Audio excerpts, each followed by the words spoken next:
At 2:11 a.m., Adrian Romano's phone screamed to life with the one voice he never expected to hear again. His ex-wife, 8 months pregnant and alone.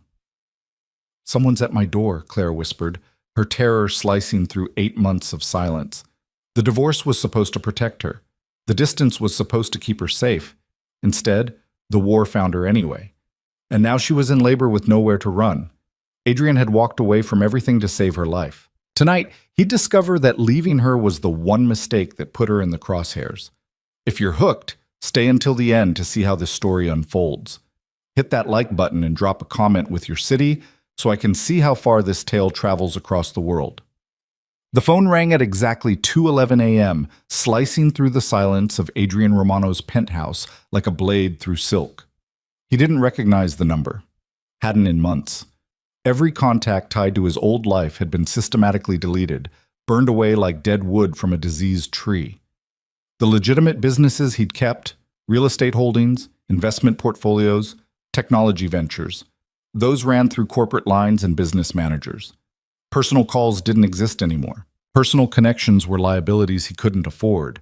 But something about the way the phone vibrated against the nightstand made his hand move before his brain could stop it. Some primal instinct that lived deeper than logic, older than strategy. He answered without speaking. "Adrian?" The voice was barely a whisper, but he would have known it in a crowded stadium, in the middle of a war zone, in the last seconds before death. "Clara." "I'm sorry, I didn't know who else to call." His entire body went rigid. 8 months. 8 months since he'd signed the divorce papers with hands that felt like they belonged to someone else. 8 months since he'd walked out of the courthouse and directly into a meeting with the 5 families to negotiate the terms of his withdrawal from operational control. 8 months of telling himself it was the right choice, the only choice, the choice that would keep her breathing. "What's wrong?" Not a question, a demand. "I'm in labor." Her breath hitched, pain threading through the words. "It's early, 5 weeks early, and Adrian," her voice dropped even lower. "Someone's outside my door." The world telescoped down to a single point of absolute clarity. "Don't open it." He was already moving, pulling on pants with one hand while keeping the phone pressed to his ear. "Where are you exactly?" "My apartment, the one on Riverside. The one I didn't move after. I couldn't afford to." Fury detonated in his chest, white-hot and immediate. The apartment they'd shared. The location he'd personally insured was buried under 6 layers of shell companies and false names. The address that exactly 3 people in the entire world were supposed to know. Someone had talked. "Bathroom, now. Lock the door. Turn off the lights." He was pulling a shirt over his head, grabbing the keys to the Aston Martin he kept in the private garage. The one that wasn't registered to any name that connected to him. "Stay on the line with me." Another contraction. She gasped, and the sound sent ice water through his veins. "Breathe through it. Count to 10. I'm 7 minutes away." "They're knocking." Adrian's hand froze on the doorknob of his own apartment. "What are they saying?" "Nothing. Just knocking. Steady. Like they know I'm here. Like they're waiting for me to answer." Professional. Which meant this wasn't some random break-in, wasn't some coincidence. This was targeted, deliberate, and the only reason someone would target Clara Bennett, divorced, untraceable, supposedly disappeared into civilian obscurity, was if someone had connected her to him, or if someone knew about the baby. "I'm in the car. 6 minutes." He peeled out of the garage, the engine's roar swallowed by the empty pre-dawn streets. "Clara, I need you to listen very carefully. Is the fire escape window still broken?" "You mean the one that never latched right?" "Yes." "Good. When I tell you, you're going to climb out onto the fire escape. Can you do that?" "Adrian, I'm in active labor. Can you do it?" A pause. Then, with the steel he'd always loved in her, "Yes. That's my girl." The words slipped out before he could stop them, old endearments that had no place in the gulf of 8 months and a legal dissolution. 4 minutes. "They still knocking?" "No." Fear crystallized in her voice. "It stopped." Worse. That was worse. Knocking meant they were testing. Silence meant they were preparing. Adrian's foot pressed the accelerator to the floor. The city blurred past in streaks of amber streetlights and dark windows. At this hour, Riverside was 15 minutes away through normal traffic patterns. He'd make it in 4. Talk to me about the contractions. How far apart? Maybe 6 minutes? 7? I wasn't timing them. I thought it was false labor until my water broke, and then I was calling the doctor, and then I heard the footsteps in the hallway. Her voice cracked. I shouldn't have called you. This was selfish. You have your life, I have mine. That was the whole point. Clara. He cut through her spiral with absolute authority. You did exactly right. The only thing that matters right now is getting you somewhere safe. Everything else is noise. Understood? Understood. A shaky exhale. God, this hurts. I know. You're strong enough. 3 minutes. He ran a red light, then another, the empty streets giving him clear passage. The divorce was to protect you from this exact scenario. Someone found out anyway, which means I have a leak to plug. But first I get you out. Adrian, what if they're not here for you? What if this is random? It's not. He took a corner at 60, tires screaming. How many people knew you were pregnant? My doctor, my sister. The landlord saw me last week. How many people knew the baby was mine? Silence. Clara, just my sister. I didn't tell anyone else. Everyone thinks you and I haven't spoken since the divorce. I've been using my maiden name at all the appointments, paying cash. 2 minutes. Then someone's been watching you. Someone patient enough to wait until you were vulnerable. His mind raced through the possibilities, shuffling through names and faces and grudges that should have died when he'd stepped back from operations. We'll figure out who after you're safe. Right now, I'm 1 minute out. Get to that bathroom window. He heard movement, her breathing harsh and labored, the creak of a door, the scrape of a window frame. It's a long drop, she said, and he could hear the fear. Fire escape is 2 feet down. You've done it before. I wasn't 9 months pregnant before. Fair point. Adrian screeched to a stop in the alley behind her building, already out of the car and moving toward the fire escape. The metal framework cast shadows like skeletal fingers against the brick. Above, he could see the faint glow of her bathroom window, partially open. I'm directly below you. 30 seconds. He took the stairs 3 at a time, boots silent on the metal grating despite his speed. Years of moving through the dark, through hostile territory, through buildings that held enemies behind every door, muscle memory that hadn't faded with his retirement. Clara's window was on the 4th floor. He reached it in 20 seconds. She was already halfway out, one leg through the opening, her body awkward with the weight of late pregnancy. Even in the dim light from the street below, he could see the fear painted across her face and the determination underneath it. I've got you. He reached up, hands closing around her waist. Just let go. I won't let you fall. For one suspended moment, their eyes met. 8 months of silence, 8 months of carefully maintained distance, 8 months of pretending they were strangers, all of it evaporated in the space between one heartbeat and the next. Then she let go, and he caught her. The weight was familiar and foreign all at once. He'd held her 1,000 times before, but never like this. Never swollen with their child, never shaking with pain and fear, never with the knowledge that someone was hunting her. Down! Quickly! He kept one arm around her as they descended, her breathing ragged against his shoulder. She stopped twice, contractions seizing her body with enough force that she had to grip the railing and breathe through the pain. Adrian, almost there, just a few more steps. They hit the alley just as he heard the unmistakable sound of splintering wood from above, her apartment door giving way to force. Clara heard it too. Her hand tightened on his arm. They're inside. And we're outside. Come on. He guided her to the Aston Martin, helped her into the passenger seat with as much care as the urgency allowed. She was breathing hard, one hand pressed to her stomach, the other white-knuckled on the doorframe. Where are we going? Somewhere they won't find you. He pulled out of the alley at speed, watching the mirrors for pursuit. Nothing yet. But they'd realize she was gone within minutes, and then the real chase would begin. Clara gasped, her body curling forward. Another contraction. Stronger. Adrian's jaw tightened. How long since the last one? Maybe 4 minutes. Not good. 4 minutes meant active labor, meant this baby was coming soon whether they were ready or not. He needed a secure location, needed a doctor he could trust, needed time they didn't have. He pulled out his secondary phone, the one that still had 3 numbers in it, numbers he'd kept for exactly this kind of emergency, the kind he'd prayed would never come. First call.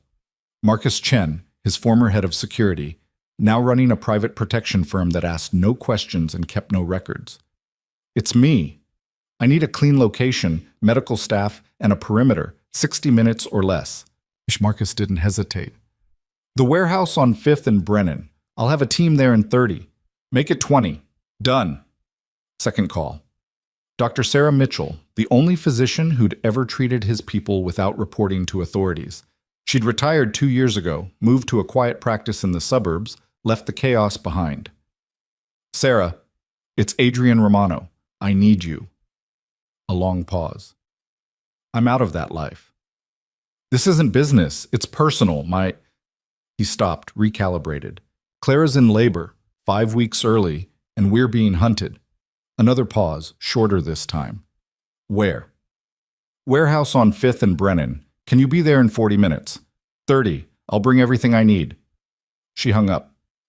Adrian allowed himself one moment of relief before making the third call, the one he didn't want to make but had no choice about.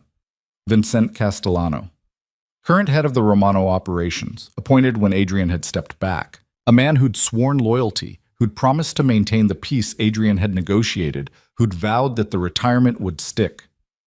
Adrian, it's the middle of the night. Someone's targeting Clara. The silence on the other end spoke volumes. Then carefully, I thought the separation was supposed to prevent that. So did I, which means either someone didn't get the memo or someone's decided the rules don't apply anymore. Adrian took a corner smoothly, conscious of Clara's sharp intake of breath beside him. I need to know if this came from inside. That's a serious accusation. It's a serious situation. My ex-wife is in labor and someone kicked down her door 20 minutes ago. You want to tell me that's a coincidence? Where are you taking her? Adrian's hand tightened on the wheel. Wrong answer. The right answer would have been immediate denial, immediate offer of resources, immediate promise to hunt down whoever was responsible. Asking for location first meant Vincent was calculating angles, weighing options. Meant Vincent might already know. Somewhere safe, I'll be in touch. Adrian, if you're back in play, people need to know I'm not back in play. I'm protecting my family. There's a difference. He ended the call and threw the phone out the window, watching it shatter against the pavement. Clara was watching him, her face pale in the dashboard lights. You think it's Vincent? I think someone talked. Whether it was Vincent or someone he trusted, that's what I need to find out. He reached over, found her hand, squeezed once. But that's for later. Right now you focus on breathing, on staying calm, on our daughter. You know it's a girl? He glanced at her, caught the small smile fighting through the pain. I might have had someone check the hospital records from your ultrasound, anonymously, just to know. That's incredibly invasive. That's incredibly true. He took another turn, the warehouse district coming into view. I'm sorry. For all of it. For leaving. For the distance. For not being there when... Stop. Her hand tightened on his. You left to keep me safe. It didn't work, but the intention was good. We can process the emotional fallout after we survive the next few hours. Practical. Even in labor, even terrified, she was practical. It was one of the things he'd loved most about her, the ability to compartmentalize, to prioritize, to face reality without flinching. The warehouse loomed ahead, a massive structure of corrugated metal and reinforced concrete. Marcus's black SUV was already there, along with 2 others. Men in tactical gear were establishing a perimeter, checking sight lines, setting up portable lights. Adrian pulled into the loading bay, killed the engine. Can you walk? Can I? Clara laughed, a slightly hysterical sound. Adrian, I just climbed out a 4th-story window and down a fire escape while having contractions. I can walk. Good point. Marcus appeared at the car door before Adrian could open it, his face professionally neutral. Sir, ma'am, we've got the 2nd floor set up. Doctors en route, ETA 10 minutes. Threats? Adrian helped Clara out of the car, supporting her weight as another contraction hit. Nothing immediate, but I've got movement on the street cameras near her apartment. 3 vehicles, coordinated arrival pattern. They're searching the building now. How long before they expand the search radius? If they're smart, 20 minutes. If they're thorough, 40. Adrian nodded, guiding Clara toward the interior stairs. The warehouse had been one of his legitimate holdings, a distribution center for imported electronics. Now it was empty, echoing, the perfect place to disappear for a few hours. The second floor had been converted into a makeshift medical suite, clean sheets on a reinforced table, portable monitors, medical supplies arranged with military precision. Marcus's team didn't do anything halfway. This is insane, Clara breathed, looking around. This is completely insane. This is Tuesday. Adrian helped her onto the table, arranged pillows behind her back. How are the contractions? 3 minutes apart, getting stronger. She gripped his hand hard enough to hurt. Adrian, I'm scared. He'd faced down armed rivals, survived 3 assassination attempts, negotiated treaties with people who wanted him dead. But seeing fear in Clara's eyes undid him faster than any weapon. I know, but you're not alone. I'm here. I'm not leaving. He brushed hair back from her forehead, the gesture automatic and tender. That's a promise. Dr. Mitchell arrived 9 minutes later, a compact woman in her 50s with steel-gray hair and hands that moved with absolute confidence. She took one look at the setup, nodded approval at Marcus, and turned to Clara with a professional smile. Let's see how we're doing. The examination was quick, thorough. Clara's breathing went sharp and shallow, pain and fear mixing in equal measure. Adrian stayed at her shoulder, his presence solid and unwavering. Dr. Mitchell looked up, her expression serious. You're at 7 centimeters. This baby's coming soon, whether we're ready or not. How soon? Adrian asked. 2 hours, maybe 3 if we're lucky. And if there are complications? Then we deal with them. But Clara's young, healthy, and strong. The baby's heartbeat is good. We'll manage. She started prepping equipment, her movements economical. The bigger question is whether this location is secure enough.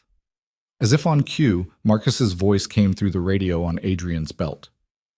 Boss, we've got a problem. Adrian stepped away from the table, keeping his voice low. Talk to me.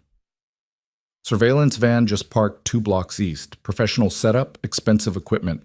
They're scanning radio frequencies. Can they find us? Not immediately, but if they're systematic, they'll eventually triangulate our location. Adrian looked back at Clara, at Dr. Mitchell preparing the delivery supplies, at the reality that his daughter was going to be born in the next few hours, whether or not they had hostile forces closing in. Time until they get close enough to be a problem? 90 minutes. Maybe 2 hours. The same time frame as the delivery. Of course it was. Double the perimeter, rotating patrols. Anyone who gets within 3 blocks, I want to know about it. He paused, making a calculation he'd hoped never to make again. And Marcus? Go loud if you have to. I don't care about subtlety anymore. Understood. Adrian returned to Clara's side. She was breathing through another contraction, her face flushed with effort. When it passed, she looked at him with 2 clear eyes. They're coming, aren't they? No point in lying. Yes. How long do we have? Enough? He took her hand again, thumb tracing circles on her palm. Focus on the baby. Let me handle the rest. Adrian, Clara. He leaned down until their foreheads touched, until there was nothing in the world but the 2 of them and the truth between them.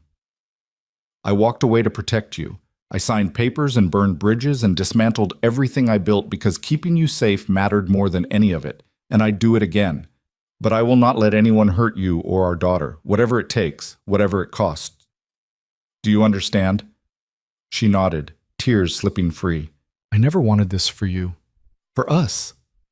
I know, but it found us anyway. He kissed her forehead, gentle and fierce all at once. So now we deal with it, together. The next hour blurred into a cycle of contractions and breathing, pain and pressure, Clara's grip on his hand strong enough to bruise. Dr. Mitchell worked with calm efficiency, monitoring vitals, checking progression, offering steady reassurance. Outside, Marcus's team maintained the perimeter. Twice, vehicles approached too close. Twice, they were turned away. Once by a carefully staged traffic accident. Once by a utility crew that materialized out of nowhere to block the street. But the surveillance van didn't move, just sat there, 2 blocks away, watching and waiting. At the 90-minute mark, Marcus returned. His expression was grim. "We've got company, real company. 4 SUVs, approaching from different directions. Coordinated assault pattern." Adrian's blood went cold. "ETA? 15 minutes." He looked at Dr. Mitchell. "How close are we?" She didn't look up from Clara. "Transition phase, could be 30 minutes, could be 3 hours. Babies come on their own schedule." "We don't have hours." "Then you'd better buy me time, because I'm not delivering this baby in a moving vehicle." "Fair enough." Adrian leaned down, caught Clara's fevered gaze. "I have to go handle something. I'll be right downstairs. You won't even know I'm gone."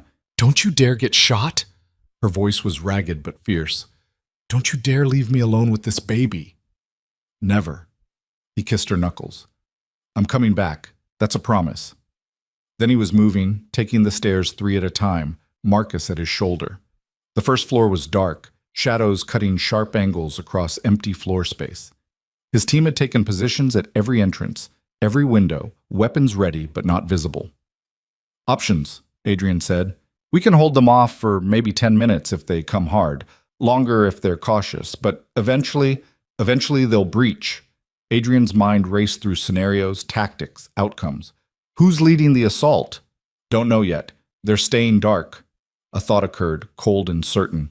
"Get me a line to Vincent. Now." Marcus handed over a phone. Adrian dialed from memory, waited through 3 rings. "Adrian, I told you I need to know where—" "They're here. 4 teams, coordinated assault." "This is your operation, Vincent?" "What? No, I told you I don't know anything about—" "Then who does?" "Because someone gave them Clara's location. Someone told them exactly where to hit and when. And that someone either works for you or is working against you." A pause. "There's been chatter about an outside group making moves. I thought we had it contained. Clearly not. So here's what's going to happen. You're going to find out who's leading this assault. You're going to call them off. Or I'm going to assume you're behind it, and I'm going to burn your entire organization to the ground." Adrian's voice dropped to barely above a whisper. "Starting tonight. Starting now." "That's a declaration of war." "No, that's a promise. Clara's in labor upstairs. My daughter is about to be born. And I will kill anyone who threatens them, including you. Choose quickly." He ended the call, handed the phone back to Marcus. "That bought us maybe 5 minutes of confusion. They'll have to verify with their chain of command. Use it." "To do what?" "Find out who's really calling the shots." Marcus nodded, already moving to coordinate with his team. Adrian stayed in the shadows, watching the perimeter through night vision scopes. The SUVs were closer now, visible through the industrial park's sparse lighting. They'd stopped just outside the immediate kill zone, engines idling, waiting. His radio crackled. "Movement, 2nd floor window, north side." Adrian's head snapped up. The 2nd floor, where Clara was. He took the stairs at a dead run, weapon drawn before he consciously decided to pull it. The hallway was clear, but the door to the makeshift delivery room stood open, when it should have been locked. He cleared the threshold in combat stance, gun raised, every nerve screaming danger, and stopped. Victor Salazar stood next to Clara's bed, hands raised in apparent surrender. His consigliere. His right hand for 15 years. The man he'd trusted with operational control when he stepped back. Dr. Mitchell was frozen mid-motion, a scalpel held defensively. Clara was propped against pillows, her face twisted with pain and fury. "Adrian," Victor's voice was carefully neutral. "I can explain. Start talking. You've got 30 seconds before I put a bullet in your skull." It wasn't supposed to go this way. The divorce was supposed to make her invisible. The separation was supposed to be clean. But then word got out about the pregnancy. "Because you told someone." "Because I had to negotiate with the Eastern families. They wanted insurance. Wanted to know you weren't coming back into play. I thought if I gave them information about Clara, about the baby, it would satisfy them." Adrian's world turned red at the edges. "You used my family as a bargaining chip." I used information as leverage. There's a difference. They were never supposed to touch her. That was the deal. The information stayed theoretical, but then Victor swallowed hard. Then someone else found out, someone outside the agreement, and they decided Clara was the perfect pressure point to bring you back into the fold. Who? The Volkov Syndicate. They've been pushing into territory trying to fill the vacuum you left. They think if they can force you to choose between Clara and peace, you'll come back swinging, create chaos, let them exploit the power shift. Adrian's finger tightened on the trigger. Every instinct screamed to pull it, to end the threat, to eliminate the man who'd betrayed everything. But Clara's voice cut through the rage. Don't! He looked at her. She was breathing hard, sweat beading on her forehead, but her eyes were clear. Don't kill him. Not here. Not in front of our daughter. Clara, I mean it. Another contraction seized her, and she gritted her teeth against the pain. You want to deal with him? Fine, but not like this. Not while I'm watching. Dr. Mitchell moved then, positioning herself between Victor and the table. Everyone who's not essential to this delivery needs to leave. Now. Adrian looked at Victor, at the man who'd sold them out, at the trader who'd thought information was just another currency to trade. You're going to fix this. You're going to call the Volkov Syndicate and tell them to stand down, and then you're going to disappear, because if I see your face again, understood. Victor backed toward the door, hands still raised. For what it's worth, I never meant, I don't care what you meant. I care what you did. Get out. Victor left. Adrian locked the door behind him, then turned back to Clara. She was crying now, silent tears streaming down her face as another contraction hit. That's it, Dr. Mitchell said, checking monitors. We're at full dilation. Time to push. Everything else fell away. The threats outside. The betrayal. The war brewing in the shadows. None of it mattered more than the woman on the table and the life about to enter the world. Adrian moved to Clara's side, took her hand. I'm here, right here. Don't let go. Never. The next 20 minutes were an eternity compressed into heartbeats. Clara pushed with everything she had, her screams echoing off warehouse walls. Dr. Mitchell called instructions, calm and focused. Adrian stayed locked in place, his hand going numb from Clara's grip, his entire world reduced to helping her breathe, helping her focus, helping her bring their daughter into the light. Then, one more push, one more, and we're there. Clara bore down with a sound that was half agony, half triumph. And suddenly, there was movement, there was life, there was silence. Terrible, deafening silence. Dr. Mitchell moved quickly, clearing airways, checking vitals. Adrian's heart stopped in his chest, the world tilting sideways. No, not after everything, not now. A small, furious cry split the air, the most beautiful sound he'd ever heard. She's perfect, Dr. Mitchell said, smiling for the first time all night. Absolutely perfect.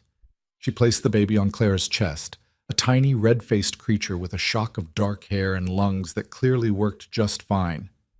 Clara was sobbing, laughing, her hands cradling their daughter with infinite gentleness. Adrian couldn't breathe, couldn't move, could only stare at the miracle in front of him, at the life they'd created, at the future that suddenly existed in sharp, brilliant focus.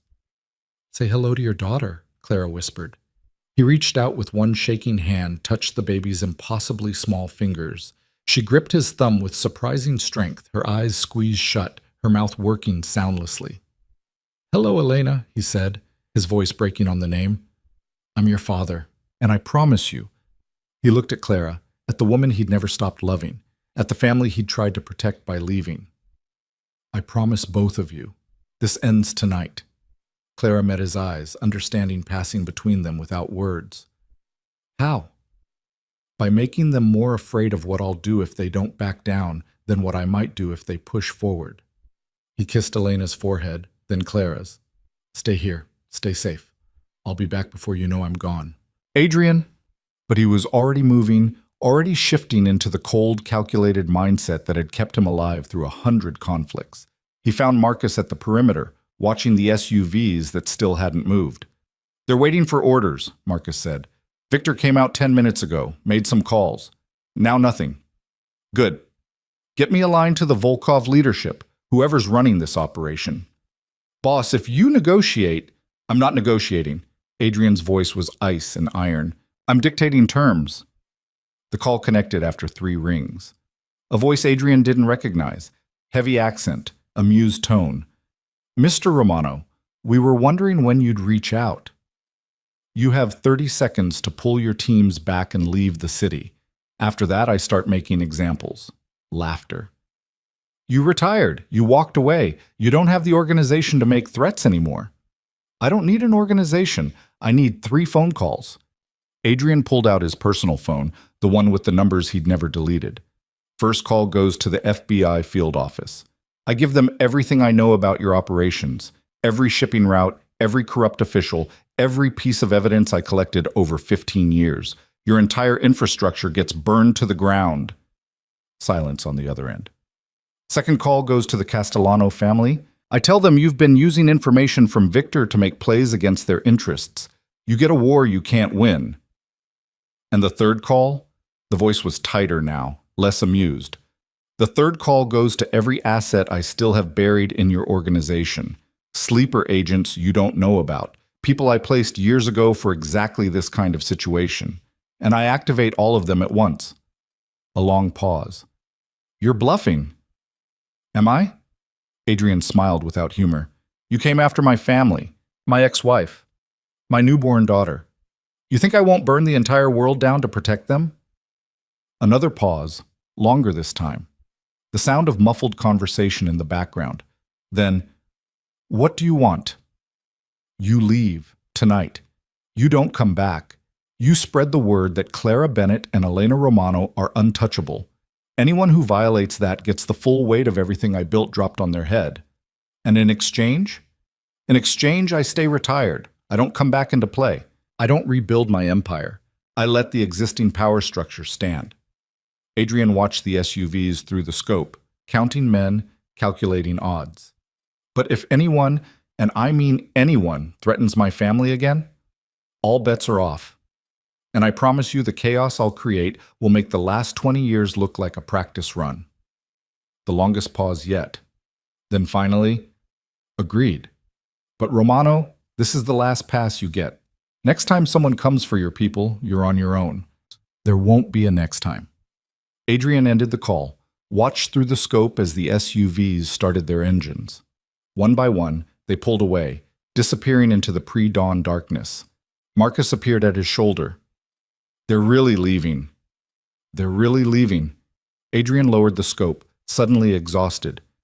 Get me back upstairs.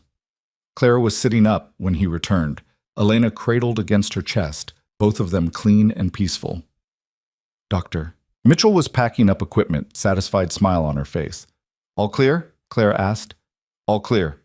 Adrian sank into the chair beside the bed, every muscle in his body suddenly remembering how to feel tired. They're gone. They won't be back. And Victor? Gone too. I'll deal with him later. Right now. He looked at Elena, at the tiny miracle sleeping peacefully against her mother's heartbeat. Right now, this is all that matters. Clara shifted, making room on the narrow bed. Come here. He stretched out beside her, careful not to jostle them. Clara leaned against his shoulder, Elena between them, and for the first time in 8 months, Adrian felt something like peace settle over him. We can't go back to the way things were, Clara said quietly. I know. And we can't pretend the danger doesn't exist. I know that too. So what do we do? Adrian looked down at his daughter, at her perfect small face, at the future sleeping in his arms. We build something different, something that doesn't require me to choose between family and safety, something that protects all of us. How? I don't know yet, but I'll figure it out. He kissed Clara's temple, then Elena's head. We'll figure it out together. Outside, dawn was breaking over the warehouse district, painting the sky in shades of gold and pink. Inside, a family existed that hadn't been there yesterday, fragile and fierce and fighting for survival. Adrian Romano had walked away from power once to protect the woman he loved. Now, holding his daughter for the first time, he understood that walking away had never been enough. The real work, the hard work, was just beginning. The safe house Marcus arranged was nothing like the warehouse. It sat in the hills outside the city, a modern structure of glass and stone, that looked more like an architect's showcase than a fortress. But Adrian knew better. The windows were bulletproof. The walls were reinforced concrete beneath the aesthetic facade. And the security system could detect a mouse at 300 yards. Clara hadn't said much during the drive. She'd sat in the back of the armored SUV with Elena strapped to her chest in a carrier Dr. Mitchell had somehow produced, her eyes tracking every car that passed, every shadow that moved wrong. The exhaustion of labor had settled into her bones, but the fear kept her alert, kept both of them alert. "It's temporary," Adrian said as Marcus's team swept the interior one final time. "Just until I can restructure things, make it permanent." Clara looked at him over Elena's sleeping head. "How do you make hunted permanent safe?" "By eliminating the hunters." He said it like he was discussing the weather, calm and factual. But Clara knew him well enough to hear the steel underneath. The house had been stocked with everything they needed. Infant supplies in the nursery. Clara's preferred coffee in the kitchen. Her clothes in the master bedroom closet. The right sizes, the right styles. As if someone had studied her shopping patterns and replicated them exactly. She stopped in the doorway of the bedroom, staring at the familiar fabrics hanging in neat rows. "How long have you been planning this?" "Since the day I signed the divorce papers." Adrian appeared behind her, close enough that she could feel his presence but not touching. "I hoped I'd never need it, but I wasn't going to risk being unprepared if something went wrong." "Something did go wrong." "Yes." He moved past her, checking the window locks with practiced efficiency. "Victor's already in federal custody. I made one of those 3 phone calls I mentioned. The FBI has enough evidence to put him away for the rest of his life." Clara sat on the edge of the bed, careful not to jostle Elena. "You kept evidence? After you retired?" "I kept insurance. There's a difference." Adrian turned from the window, his face shadowed. "Every major player, every significant operation, every piece of leverage I might need, I documented it, encrypted it, stored it in locations even Marcus doesn't know about. That's dangerous. That's survival." He crossed to them, crouched down so he was eye level with Clara. "I walked away from operations, but I never stopped being strategic. And the first rule of strategy is never leave yourself completely vulnerable." Elena stirred against Clara's chest, making small sounds that weren't quite crying but suggested it was coming. Clara stood, swaying automatically to settle her. "She needs to eat, and I need to figure out how to do this without dropping her." Dr. Mitchell left instructions and a number to call if you need help. Adrian's expression shifted, something almost uncertain crossing his features. "I can give you privacy if you want." Clara looked at him, at the man who'd orchestrated her escape from armed mercenaries, who'd held her hand through labor, who'd threatened to burn down criminal empires to protect their daughter. The man who'd been her husband, then her ex-husband, and now existed in some undefined space between. "Stay," she said. "I don't want to be alone." So he stayed. Sat in the chair by the window while Clara settled into the bed's padded headboard and carefully, awkwardly, helped Elena latch. It hurt more than she expected, and the vulnerability of it, feeding their daughter while Adrian watched, made something twist in her chest. "You're doing great," he said quietly. "I have no idea what I'm doing." "Neither do I. We'll figure it out together." The words were almost exactly what he'd said in the warehouse. Clara wondered if he realized it, wondered if the repetition was intentional or just the truth surfacing in different moments. Elena ate with single-minded determination, her tiny hands flexing against Clara's skin. Outside, the sun was fully up now, morning light spilling gold across the hills. From here, the city looked peaceful, distant, like the violence of the last 12 hours had happened in a different universe. "What happens now?" Clara asked. Adrian was quiet for a long moment. "I meet with the remaining family heads, renegotiate the terms of my retirement, make it clear that certain lines can't be crossed. And if they don't agree, they'll agree." No doubt in his voice, just certainty. "Because I'm offering them something they want more than conflict." "What?" "Stability. The chaos of the last 8 months, the power struggles, the territorial disputes, the Volkov syndicate pushing in, all of it stems from the vacuum I left. They want structure back, order. I'm going to give it to them, just not the way I did before." Clara shifted Elena to her shoulder, patting her back gently. "You're going back." "No."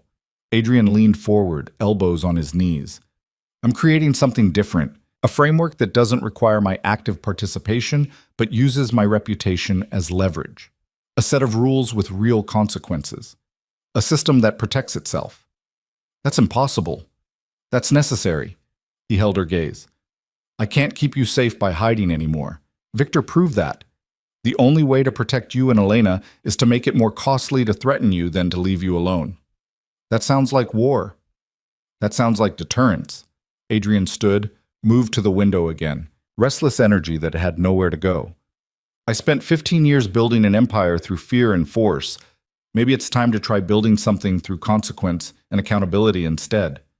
Clara watched him, this man she'd married and divorced and still loved, despite every logical reason not to. You really think you can change how this world works? I think I can change how I work in it. He turned back to her. And I think I have to try. For Elena. For you. For any kind of future that doesn't involve running and hiding and waiting for the next threat. Elena had fallen asleep again, milk-drunk and peaceful.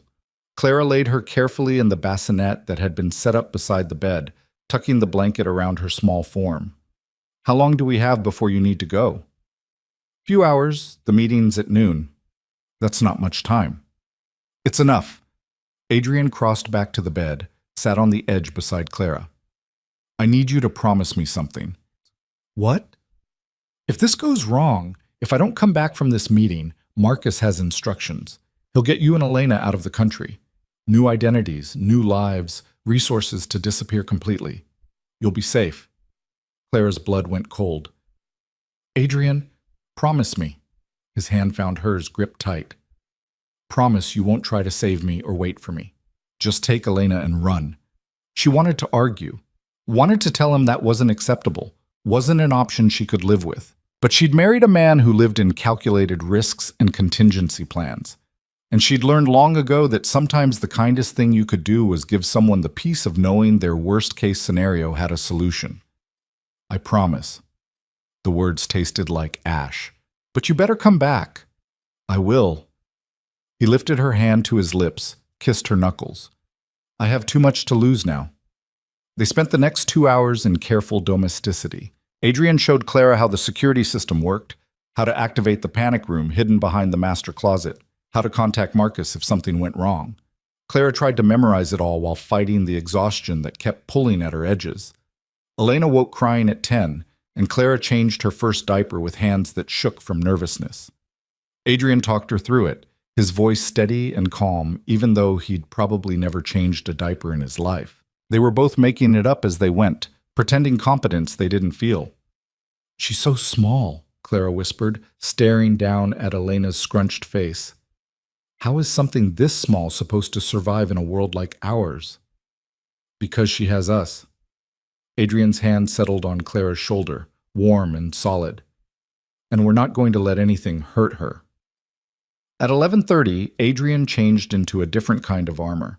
Tailored suit, dark and expensive. The kind of clothing that announced power without saying a word. He checked his appearance in the mirror with the same precision he'd checked the window locks, making sure every detail was perfect. Clara watched from the bed, Elena sleeping against her chest again. You look like you're going to war. I am, just a different kind. He turned from the mirror, crossed to them, bent down and kissed Elena's forehead with infinite gentleness, then Clara's. I'll call when it's done. Adrian? She caught his hand before he could pull away. I love you. I never stopped, even when I signed those papers. His eyes closed, something like pain flickering across his features. I never stopped either. That's why I left. I know. She squeezed his hand once, then let go. Now come back to us. He left without another word. Clara listened to his footsteps on the stairs, the sound of the door closing, the SUV engine starting and fading into distance. Then she was alone with Elena, and the silence and the fear that pressed against her chest like a physical weight. The house had monitors in every room, screens that showed different angles of the property. Clara found herself watching them obsessively, tracking the security team's patrols, checking for movement that shouldn't be there. It was exhausting and necessary and did nothing to quiet the anxiety. Elena woke crying at 12:15. Clara fed her again, changed her again, walked circles around the bedroom while humming songs she half remembered from childhood. The domestic routine helped, gave her something to focus on besides imagining all the ways Adrian's meeting could go catastrophically wrong. Her phone rang at 1:30. Unknown number. Clara's heart seized, every terrible possibility flooding through her mind at once. Hello? Mrs. Romano? A woman's voice, professional and cool. This is Diane Castellano. I'm Vincent's sister. Clara's grip tightened on the phone. I don't know who that is. Yes, you do, just like I know exactly who you are and where you're staying. A pause. I'm not calling to threaten you. I'm calling to warn you. About what? About what happens when men try to rewrite rules that have existed for generations. Diane's voice stayed level.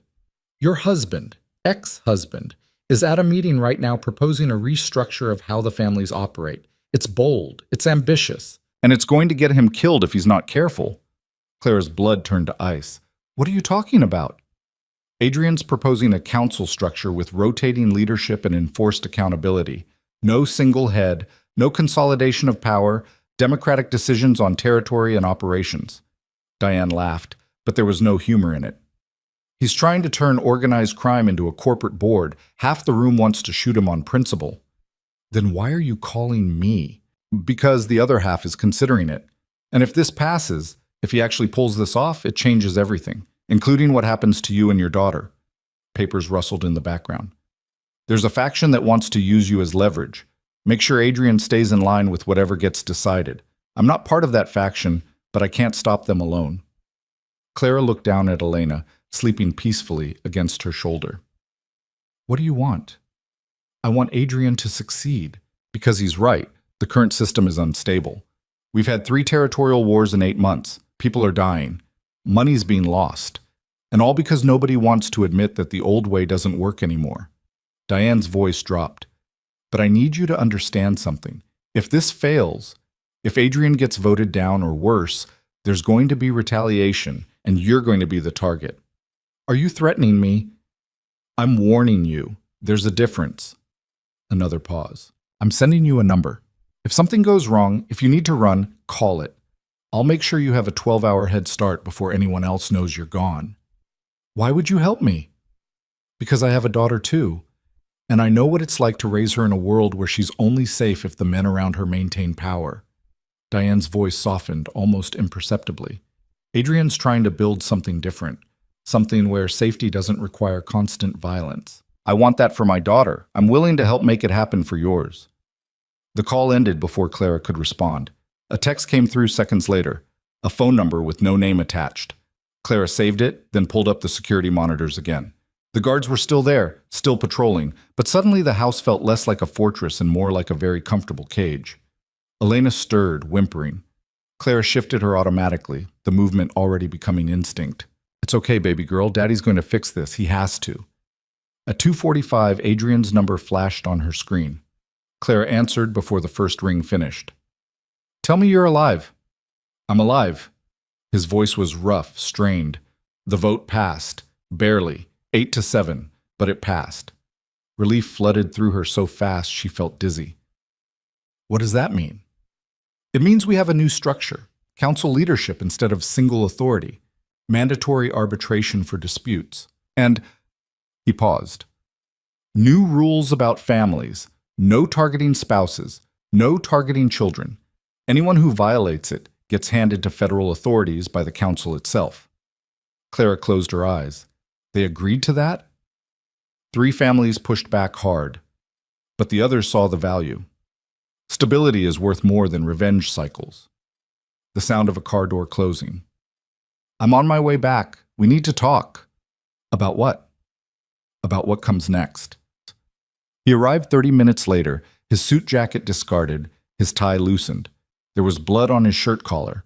Not much, but enough to make Clara's heart skip. Whose blood? She demanded. Mine. Small disagreement about implementation details. He touched his split lip gingerly. The other guy looks worse. Adrian, it's handled. He moved to the bassinet, looked down at Elena with an expression Clara couldn't quite read. The council agreed to the new structure, but there are conditions. What kind of conditions? I serve as mediator for the first year. Not leadership, but arbitration. Someone neutral who can interpret the new rules and settle disputes before they escalate. Clara's stomach sank. That means you're still involved. That means I'm involved differently. No operations, no enforcement, just negotiation and consequence management. He turned to face her. It's not perfect, but it's better than what we had. And after the year? After the year, someone else takes over. I transition to pure civilian life. But Clara, he crossed to her, took her hands. This year is going to be dangerous. There are going to be people who test the new system, who push boundaries to see if the consequences are real. I need to know you can handle that, can handle being connected to me while I do this. She wanted to say no, wanted to tell him she couldn't live with that uncertainty, couldn't raise Elena in that shadow.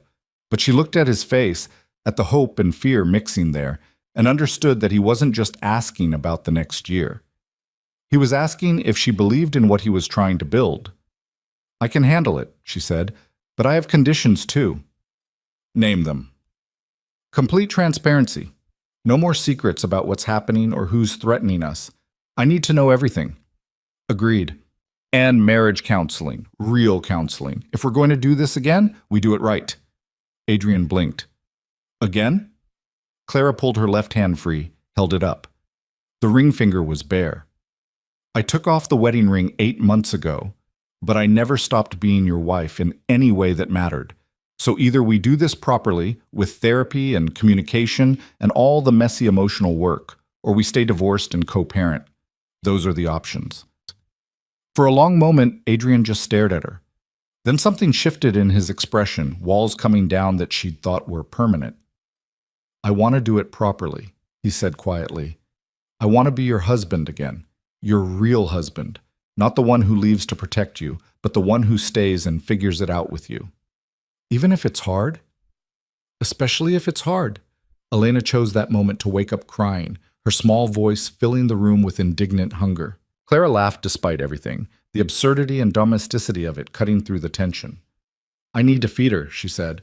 I'll make you something to eat. Adrian headed for the door, then paused. Clara, thank you for giving me another chance. Thank you for coming back.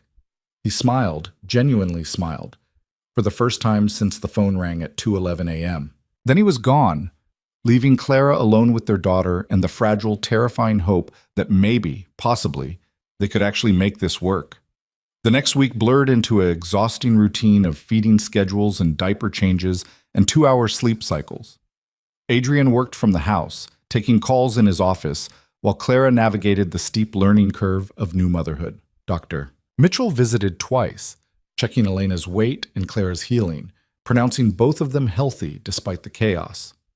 Marcus's security team maintained their presence but tried to stay invisible. Clara appreciated the effort even as their constant patrols reminded her that the danger hadn't disappeared, just recalibrated. On the 8th day, Adrian came into the nursery where Clara was changing Elena. We need to make it official, he said without preamble. Make what official?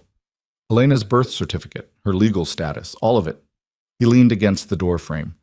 I've been avoiding it because filing paperwork creates a record, but we can't keep her in limbo.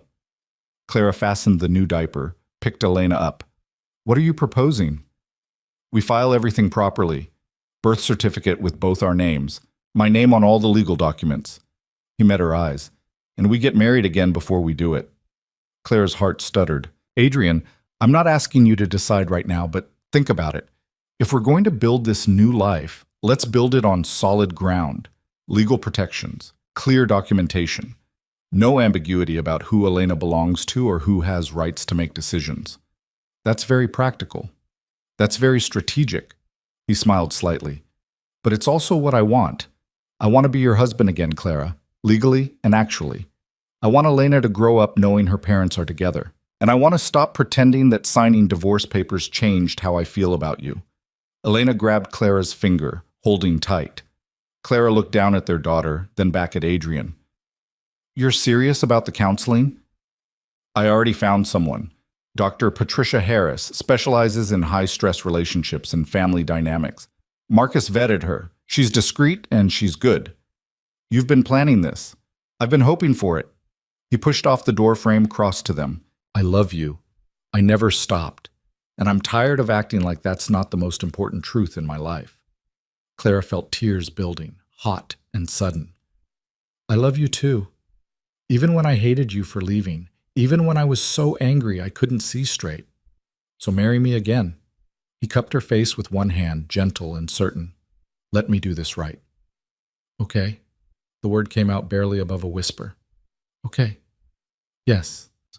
He kissed her then, careful and deep, one hand still cradling her face while the other settled at the small of her back.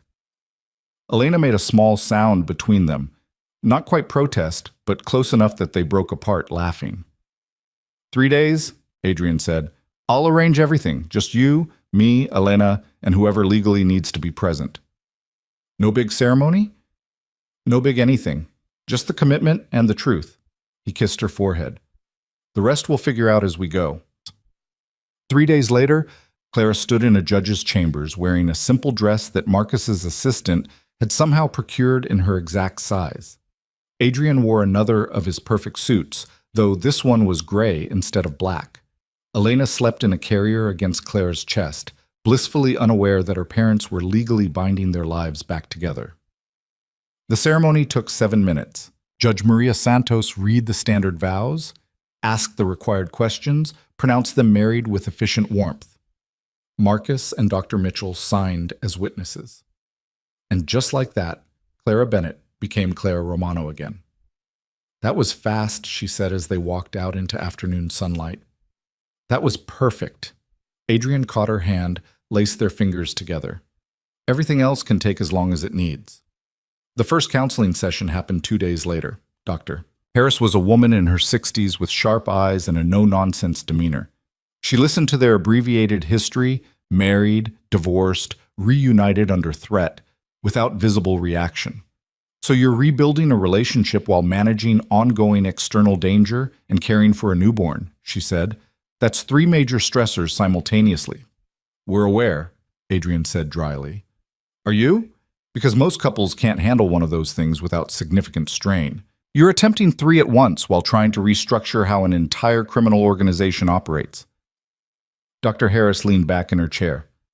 Let's be very clear about something. This is going to be harder than either of you imagine. There will be moments when you want to quit, moments when the stress feels unsurvivable, and you're going to have to choose over and over to keep working instead of giving up. Clara glanced at Adrian, saw her own uncertainty reflected back. We're willing to try. Willing isn't enough. You need to be committed, completely committed.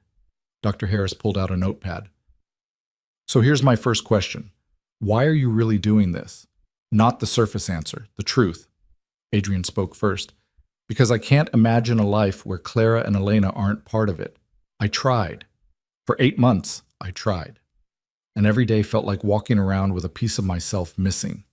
Dr. Harris turned to Clara. And you? Clara looked down at Elena, sleeping peacefully in her arms. Because I want her to grow up knowing her father, and because... She swallowed hard. Because I'm tired of being afraid alone. If we're going to face the danger, I'd rather face it together. Fear and love, Dr. Harris said. That's honest. We can work with honest. The session lasted 90 minutes. They covered communication patterns, conflict resolution, trust rebuilding. Dr. Harris assigned homework, daily check-ins, active listening exercises, individual reflection time. This isn't going to fix everything overnight, she warned as they left. But if you're consistent, if you're honest, you have a chance. In the car, Clara leaned her head against Adrian's shoulder. That was intense. That was necessary. He kissed her temple. And we're going to keep showing up, both of us. Promise? Promise. That night, after Elena was fed and changed and finally sleeping, Adrian found Clara on the balcony overlooking the city lights. She was wrapped in a blanket, staring out at the distant glow. Can't sleep? He asked. Too much in my head. She didn't turn. Diane Castellano called me again today. Adrian went very still. What did she want? to tell me that two families are already testing the new council structure, pushing boundaries to see if the consequences are real. Clara finally looked at him. Is it true? Yes. Small violations so far, but yes, they're testing. He moved to stand beside her, close enough that their shoulders touched. That's why I'm meeting with the council tomorrow, to show them the consequences are real. How? By enforcing them, publicly, decisively. His jaw tightened. The new system only works if people believe it will be maintained. That means following through even when it's uncomfortable. Clara pulled the blanket tighter. I hate this. I hate that we finally have a chance and the world won't let us just be happy. I know. Adrian turned to face her fully. But this is temporary. 1 year of enforcement, of proving the system works, and then I'm out. Completely out. You really believe that? I have to. He touched her face, thumb tracing her cheekbone.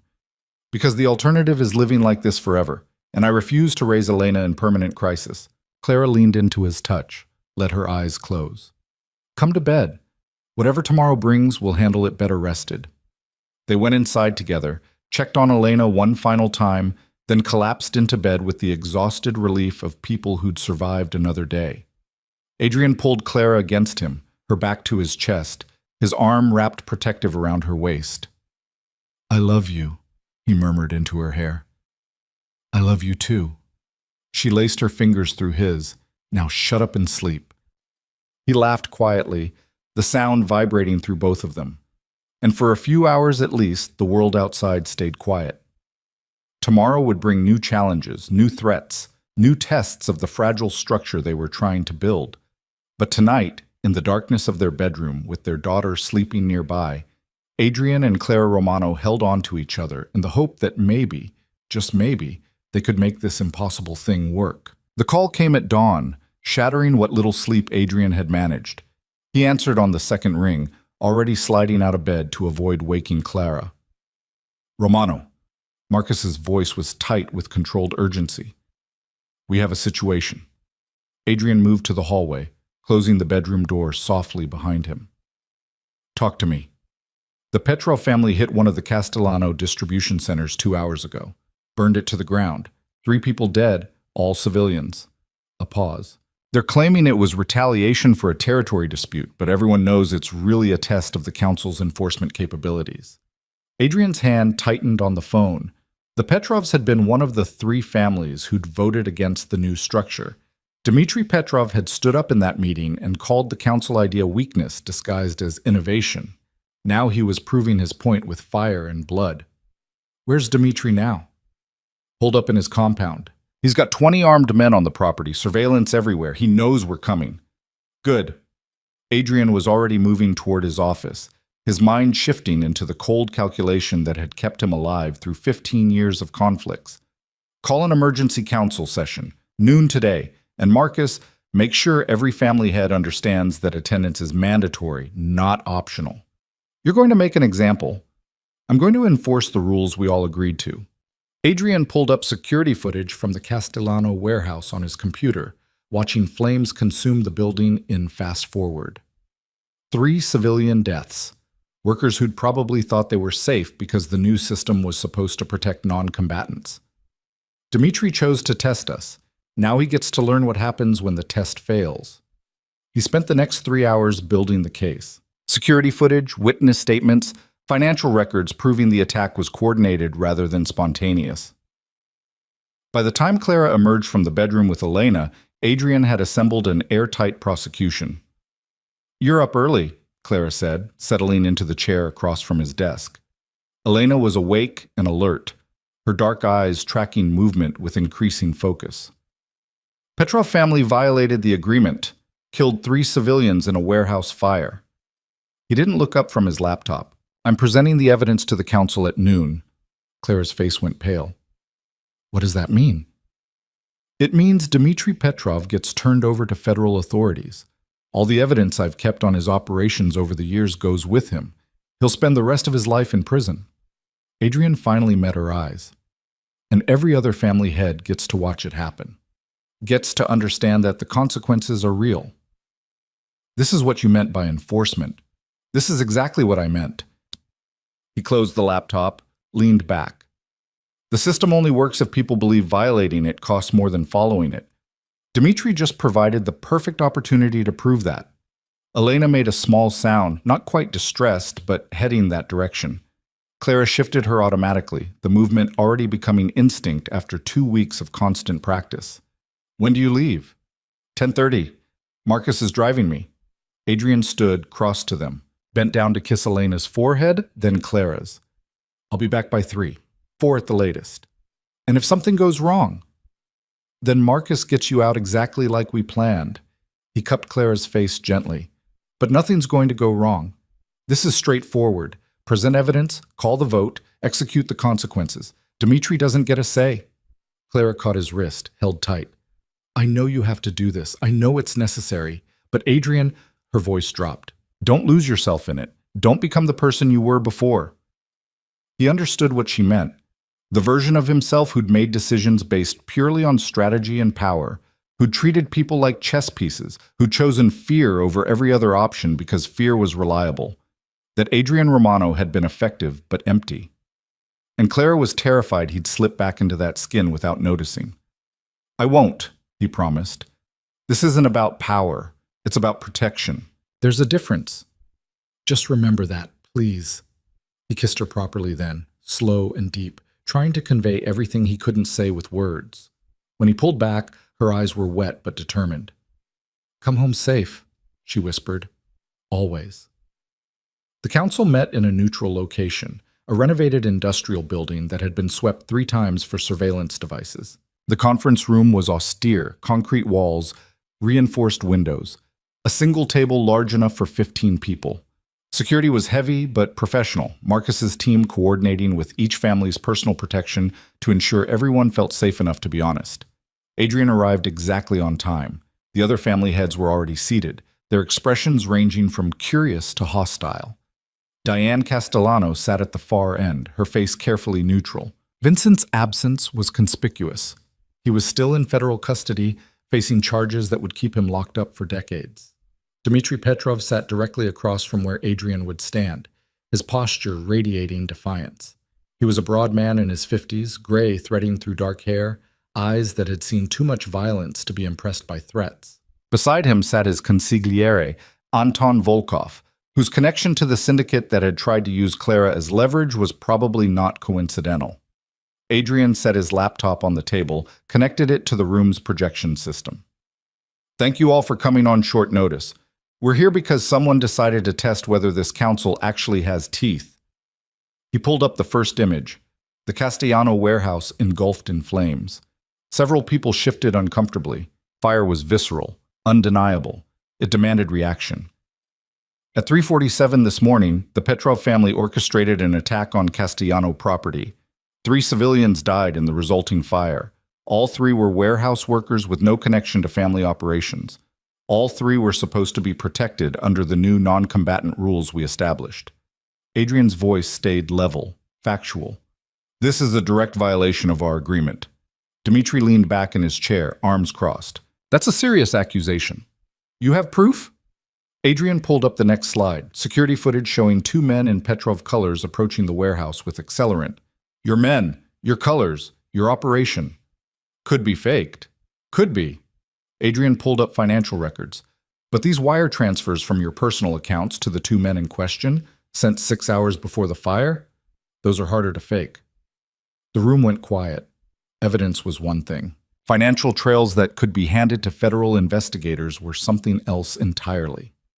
Diane spoke first. This seems clear-cut. Dmitri violated the agreement. The consequences should be applied. The consequences are excessive, Anton interjected smoothly. Perhaps a fine would be more appropriate, or redistribution of territory. The consequences were agreed upon by every person in this room.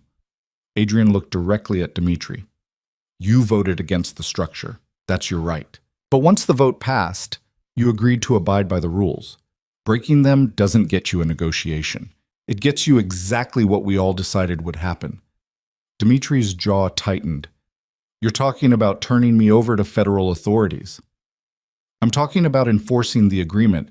Yes, that includes cooperation with law enforcement for major violations. That's what everyone signed off on. This is insane.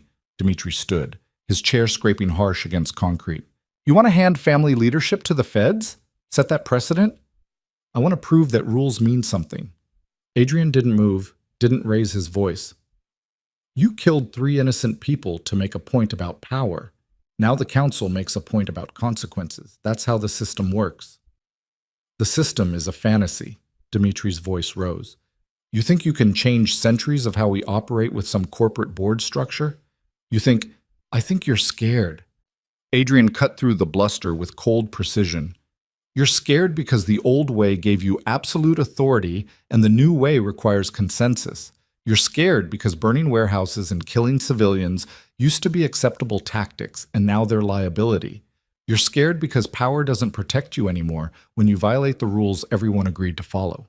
The silence that followed was absolute. Dmitri's face had gone red with fury, but he said nothing. Couldn't say anything without confirming exactly what Adrian had accused. Adrian turned to the rest of the council.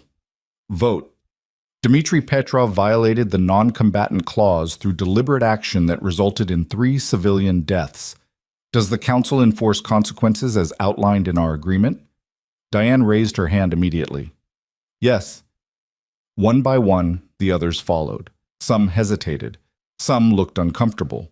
But in the end, the vote was 11-3. Only Dmitri's closest allies voted no. The council has spoken. Adrian pulled out his phone, dialed a number everyone in the room recognized. This is Adrian Romano. I'm ready to provide evidence and testimony regarding the activities of Dmitri Petrov. Dmitri lunged across the table, but Marcus was faster. He had Dmitri's arm twisted behind his back before the older man could get within 3 feet of Adrian, forcing him down to his knees with professional efficiency. You're finished, Dmitri snarled. You think this makes you strong? This makes you weak. You just proved you'll betray family to save your precious system. I proved I'll enforce consequences to protect innocent people. Adrian crouched down, met Dmitri's furious gaze at eye level. And you're not family. You're a liability. There's a difference. Federal agents arrived within 20 minutes. They'd been waiting 3 blocks away, ready to move on Adrian's signal. Dmitri was led out in handcuffs, still cursing, still threatening. Anton Volkov wisely kept his mouth shut, but his expression promised future problems. When the room cleared, Diane approached Adrian. That was risky. That was necessary. Same thing in our world. She glanced at the door where Dmitri had been taken. You've made enemies today. I made a point today. The enemies were already there. Adrian started packing up his laptop. How's your family handling the transition? Better than expected. The warehouse loss hurt, but the council's response helps. Shows the system can protect us when we're targeted. She hesitated. Clara called me last week. Asked about security protocols for children. Adrian's hands stilled. What did you tell her? The truth. That keeping kids safe in this world requires constant vigilance and good intelligence networks. That sometimes the best protection is making sure nobody wants to target them in the first place. Diane's expression softened slightly. She's smart, and she's tougher than you probably give her credit for. I know exactly how tough she is. That's not the issue. Then what is? Adrian looked at Diane, this woman who'd helped protect Clara when she didn't have to, who'd voted for a system that reduced her own family's power because it was the right thing to do. The issue is that I'm trying to build something different while still operating in the old world, and I don't know if that's possible or just naive. Probably both. Diane smiled slightly. But naive people don't usually survive in this business long enough to try changing it, so maybe you've got a chance. The drive back to the safe house took 40 minutes through mid-afternoon traffic. Adrian spent most of it on the phone, coordinating the handover of Dmitri's territories to neutral management, ensuring the transition wouldn't create new power vacuums. By the time Marcus pulled through the security gates, Adrian's head was pounding with exhaustion. Clara met him at the door, Elena asleep in her arms. She took one look at his face and stepped aside. It's done? It's done. Dmitri's in federal custody. His operations are being dissolved. The council voted to enforce consequences. Adrian dropped his keys on the entry table, scrubbed a hand over his face. And I need a drink. Shower first. You smell like warehouse concrete and tension. Clara shifted Elena carefully. I'll pour you something after you're clean. The shower helped. Hot water and steam washing away the last 3 hours. The weight of the decision. The look on Dimitri's face when the handcuffs clicked shut. Adrian stood under the spray until his skin turned pink, until some of the knots in his shoulders loosened. When he emerged, Clara was in the bedroom with 2 glasses of whiskey. Elena was in her bassinet, still sleeping. The evening light slanted golden through the windows, peaceful and domestic. Dr. Harris called, Claire said, handing him a glass. Wants to schedule our next session for Thursday. That works? Adrian drank, let the burn ground him. How was Elena today? Fussy. I think she's starting to teeth early, which seems unfair for a 2-week-old. Clara settled onto the bed, tucking her legs under her. But she finally went down about an hour ago. We should have at least 90 minutes before she wakes up demanding food. 90 minutes of peace. Adrian sat beside her, close enough that their shoulders touched. Feels like a vacation. Clara laughed, the sound tired but genuine. Our lives are so weird now. 90 minutes without a crying baby counts as luxury. Our lives were weird before. Now they're just differently weird. He set down his glass, turned to face her properly. I turned a man over to federal authorities today. Sent him to prison for the rest of his life. And the whole drive home, all I could think about was getting back here. To you and Elena. To normal things like dirty diapers and 3 a.m. feedings. Clara's eyes were soft in the fading light. Is that a bad thing? It's a different thing. The old me would have been strategizing next moves, calculating power shifts, planning how to leverage Dimitri's removal. Adrian reached out, traced the line of her jaw with one finger. The new me just wants to be home. The new you is still strategizing. I can see your brain working even when you're trying to relax. She caught his hand, pressed a kiss to his palm. But you're right that it's different. You're choosing what matters. That's growth. Elena stirred in the bassinet, making small sounds that suggested waking. Clara sighed. So much for 90 minutes. I'll get her. Adrian stood, moved to the bassinet. Elena's eyes were open, unfocused but alert. He picked her up carefully, still slightly terrified of her fragility, of how much trust it took to hold something so small and vital. Hey, baby girl, you're okay. Daddy's got you. Clara watched them, her expression unreadable. You're good at that. At what? Being her father. You looked so uncertain at first, like you might break her if you held her wrong. Now you're confident, natural. I'm faking confidence really well. Adrian supported Elena's head, swayed slightly. Inside, I'm still terrified I'm going to mess this up. Welcome to parenthood.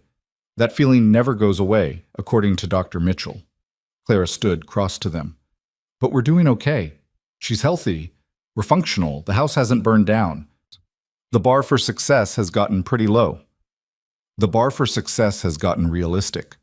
Clara rested her head against his shoulder, both of them looking down at Elena.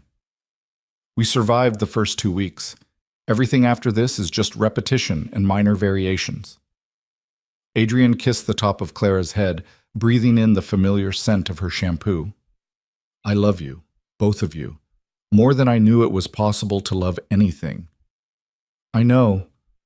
Clara's arm came around his waist, holding tight. I feel it too, this overwhelming, terrifying love that makes everything else seem insignificant. They stood like that for a long moment, the 3 of them forming a small circle of warmth and connection. Outside, the security team maintained their patrols. Somewhere in the city, the families were adjusting to new power structures. Federal agents were processing Dmitry Petrov's arrest. The world kept turning, kept generating threats and challenges and chaos. But inside this room, Adrian and Clara Romano held their daughter and each other, and for now, that was enough. Elena started crying in earnest, her face scrunching up with indignation. Clara laughed, taking her from Adrian's arms. Okay, I hear you. Food time. Adrian watched Clara settle into the nursing chair, watched Elena latch with determined efficiency. The domesticity of it still struck him as surreal. 2 weeks ago, he'd been a divorced man living alone, trying to convince himself that distance was the same as safety. Now he had a wife and a daughter and a future that looked nothing like what he'd planned.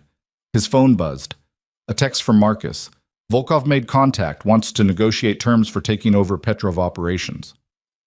Adrian stared at the message, his jaw tightening. Anton Volkov, who'd sat beside Dmitri during the council meeting, who'd voted against enforcement, who was now trying to profit from his boss's removal. Work? Clara asked, watching his expression. Volkov wants to discuss taking over Petrov's territory. Adrian typed a quick response. Council oversight required for any transfers, no individual deals. Then he put the phone face down on the dresser. But that's a tomorrow problem. Tonight we're off duty. Are we ever really off duty anymore? We are for the next... Adrian checked his watch. 4 hours until Elena's next feeding, during which time we're going to eat actual dinner, watch something mindless on television, and pretend we're normal people. Normal people don't have armed security patrols around their house. Then we'll pretend really hard. Clara smiled, but there was sadness underneath it. I miss normal. I miss grocery shopping and coffee dates and worrying about things like traffic and whether I remembered to pay the electric bill. We'll get back to that. Not all of it, maybe, but most of it. Adrian moved to this window, looking out at the manicured grounds and the distant city lights. 1 year of enforcement, 1 year of proving the system works. Then we transition to real civilian life. You keep saying that. Do you actually believe it? The question hung in the air between them. Adrian wanted to say yes automatically, to reassure her that everything would work out exactly as planned. But Clara deserved honesty, not comfort. I believe it's possible, he said finally. I believe if we're smart and careful and a little bit lucky, we can make it happen. But I also know that plans change, that unexpected things happen, that control is mostly an illusion. That's not very reassuring. It's realistic. He turned back to face her. I can't promise you perfect safety or guaranteed outcomes, but I can promise I'll keep fighting for the life we want. The boring, normal, civilian life where our biggest stress is Elena's teething schedule. Clara looked down at Elena, who'd finished eating and was now drowsily content against her chest. I'm scared, Adrian, all the time. Every car that passes too slowly, every phone call, every time you leave for a meeting, I'm terrified it's going to be the thing that breaks us. I know. He crossed to them, knelt beside the chair. I'm scared too, but we're scared together now. That has to count for something. Does it? It means when things get hard, we don't face them alone. It means when I'm making decisions, I'm thinking about you and Elena first. It means... He took her free hand, held tight. It means we're building something worth protecting, and that gives me a reason to be strategic instead of just ruthless. Elena made a small sound, milk-drunk and peaceful. Clara shifted her to her shoulder, patting gently. Dr. Harris asked me in our last session what I was most afraid of. I told her I was afraid of losing you, of something happening that takes you away permanently. And what did she say? She said that fear is valid but shouldn't be paralyzing, that I need to acknowledge it and then choose to keep living anyway. Clara's eyes met his. So that's what I'm trying to do. Acknowledge that I'm terrified and choose to trust you anyway. Adrian felt something crack open in his chest, raw and tender. Thank you for trusting me, for giving me this chance. Thank me by keeping your promises, by coming home every time, by building the life we both want. I will. He stood, leaned down to kiss her. I promise. The rest of the evening passed in comfortable domesticity. They ate dinner while Elena slept in her bouncer on the kitchen table, both of them watching her with the intensity of new parents who couldn't quite believe this tiny person existed. They watched half of a movie before exhaustion caught up with them, Clara falling asleep against Adrian's shoulder on the couch. He carried her to bed without waking her, then checked on Elena one final time. She was sleeping soundly, her small chest rising and falling with perfect rhythm. Adrian stood over the bassinet for a long moment, watching his daughter exist, feeling the weight of responsibility and love press against his ribs. His phone lit up with another message, this time from Diane. Volkov's making moves, reaching out to families who voted against enforcement, building a coalition. Adrian's jaw tightened. He'd expected this. Dmitri's removal created a power vacuum, and Anton Volkov was positioning himself to fill it. The question was whether Volkov would work within the new system or try to undermine it. He typed back, "Keep me informed. Don't engage directly yet." Diane's response came immediately. "Understood. But Adrian, this is going to get messy before it gets clean." He knew she was right. Change was always messy. People who'd benefited from the old system would fight to preserve it or restore it. The next few months would be a constant battle between the council structure he'd built and the traditional hierarchies that had existed for generations. But looking down at Elena, at the peaceful innocence of her sleeping face, Adrian felt his resolve harden. He'd burn down every threat, dismantle every opposition, enforce every consequence necessary to protect this small, perfect life. The ruthlessness hadn't disappeared. It had just found a new purpose. Clara stirred in the bedroom, calling his name softly. Adrian took one last look at Elena, then went to his wife. Tomorrow would bring new challenges, new threats, new tests of the fragile peace he'd negotiated. But tonight, he climbed into bed beside Clara, pulled her close, and let himself believe that maybe, possibly, they could actually make this impossible dream into reality. The world outside could wait until morning. For now, in the darkness of their bedroom, with their daughter sleeping nearby, Adrian Romano allowed himself to be just a husband and father, just a man trying to protect his family, just someone hoping that love might be stronger than violence, that structure might be more powerful than chaos, that choosing differently could actually make a difference. Sleep came slowly, his mind still running through scenarios and contingencies. But Clara's steady breathing beside him, the solid reality of her presence, eventually pulled him under. And for a few hours at least, the war paused long enough for rest. When his phone rang at 4:23 a.m., Adrian knew immediately that the pause was over. He answered without looking at the screen, already sliding out of bed. "Talk to me."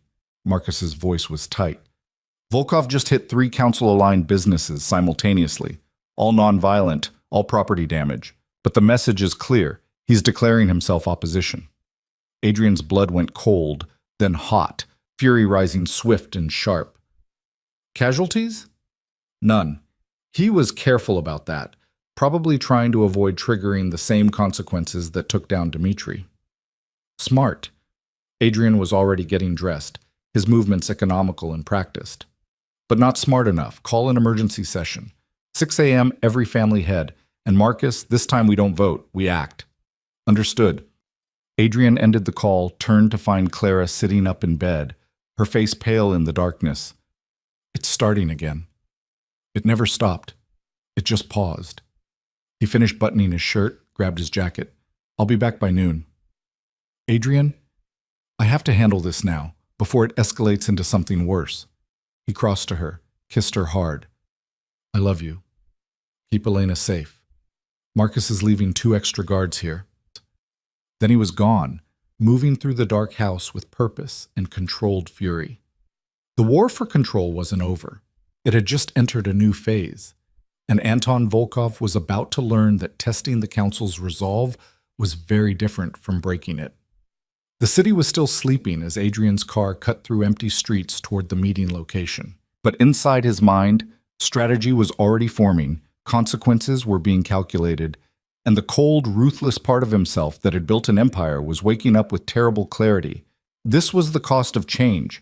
This was the price of building something different. And Adrian Romano was prepared to pay it, no matter how high it climbed. The emergency council session convened in a different location this time. A repurposed bank vault with walls thick enough to survive a direct missile strike. Adrian arrived first, his suit immaculate despite the early hour, his expression carved from ice. Marcus had already set up the evidence. 3 screens showing simultaneous footage of Volkov's coordinated attacks on council-aligned properties. The family heads filtered in over the next 20 minutes, most of them looking as sleep-deprived and furious as Adrian felt. Diane Castellano arrived with dark circles under her eyes and murder in her expression. The warehouse that had burned weeks ago belonged to her family. These new attacks felt personal. Anton Volkov was conspicuously absent. Adrian waited until everyone was seated before speaking. At 3:47 this morning, Anton Volkov orchestrated simultaneous attacks on 3 council-protected businesses: the Castellano import warehouse, the Chen family's distribution center, and the Martinez shipping facility. All 3 were hit within a 5-minute window. No casualties, but significant property damage. He pulled up the security footage, letting it play without commentary. Masked men approaching with incendiary devices. Controlled burns that destroyed inventory but left structures mostly intact. Professional execution that spoke to careful planning. Volkov's sending a message, Diane said, her voice tight. He's proving he can coordinate complex operations without triggering the same consequences that took down Dmitri. He's also testing how we respond to attacks that don't result in deaths, added Michael Chen, the young head of his family's operations, seeing if property damage alone is enough to warrant council action. Adrian looked around the table, meeting each person's eyes in turn. The question isn't whether this warrants action. It clearly does. The question is what kind of action sends the right message without escalating into open warfare. We could hit back, suggested Carlos Martinez. Take out some of his properties, show him we can play the same game. That's exactly what he wants. Adrian pulled up a new document, financial records he'd been compiling since Dmitri's arrest. Volkov's been systematically moving his legitimate assets into offshore accounts and shell companies. He's preparing for either a takeover attempt or a long siege. If we respond with property destruction, we're playing into his strategy. Then what do you suggest? Diane leaned forward. Because sitting here and doing nothing makes us look weak. I suggest we use the one thing Volkov doesn't expect, transparency. Adrian pulled up another file, this one containing detailed information about Volkov's operations, his financial structure, his key personnel. We don't hit his properties. We expose his entire network to federal authorities. Bank accounts, shipping routes, corrupt officials he's paying off, everything. The room went very quiet. What Adrian was suggesting went far beyond turning over one person for a specific crime. He was talking about dismantling an entire organization by cooperation with law enforcement. That's a dangerous precedent, Michael said carefully. Today, it's Volkov. Tomorrow, it could be any of us who steps out of line. That's exactly the point. Adrian's voice was hard. The old system protected everyone as long as they maintained the hierarchy. The new system protects everyone as long as they follow the rules. Volkov violated the rules. He gets the consequences. Anyone else who violates them gets the same treatment. You're talking about making us all vulnerable to exposure, Carlos objected. I'm talking about making rule-breaking more costly than rule-following. Adrian stood, pacing the length of the room. Every person in this room has operations that wouldn't survive federal scrutiny. That's the reality of our world. But as long as we operate within the council structure, as long as we respect the boundaries we established, that scrutiny doesn't come. The moment someone decides the rules don't apply to them, he turned to face them. That's when we use every tool available to remove the threat.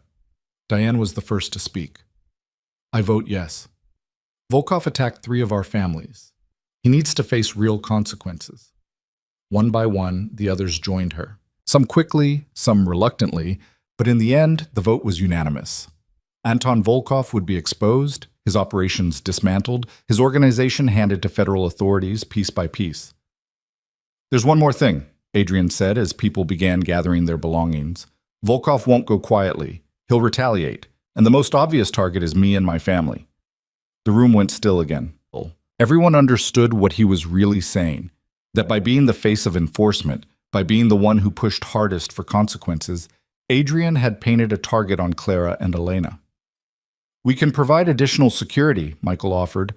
My family owes you for the protection framework. We'll contribute resources. Same from us, Carlos added. Whatever you need. Adrian felt something loosen in his chest, a tension he hadn't realized he was carrying. The council wasn't just a theoretical structure anymore. It was becoming real, people choosing collective protection over individual power. Thank you, he said simply. Marcus will coordinate integration of your teams with mine.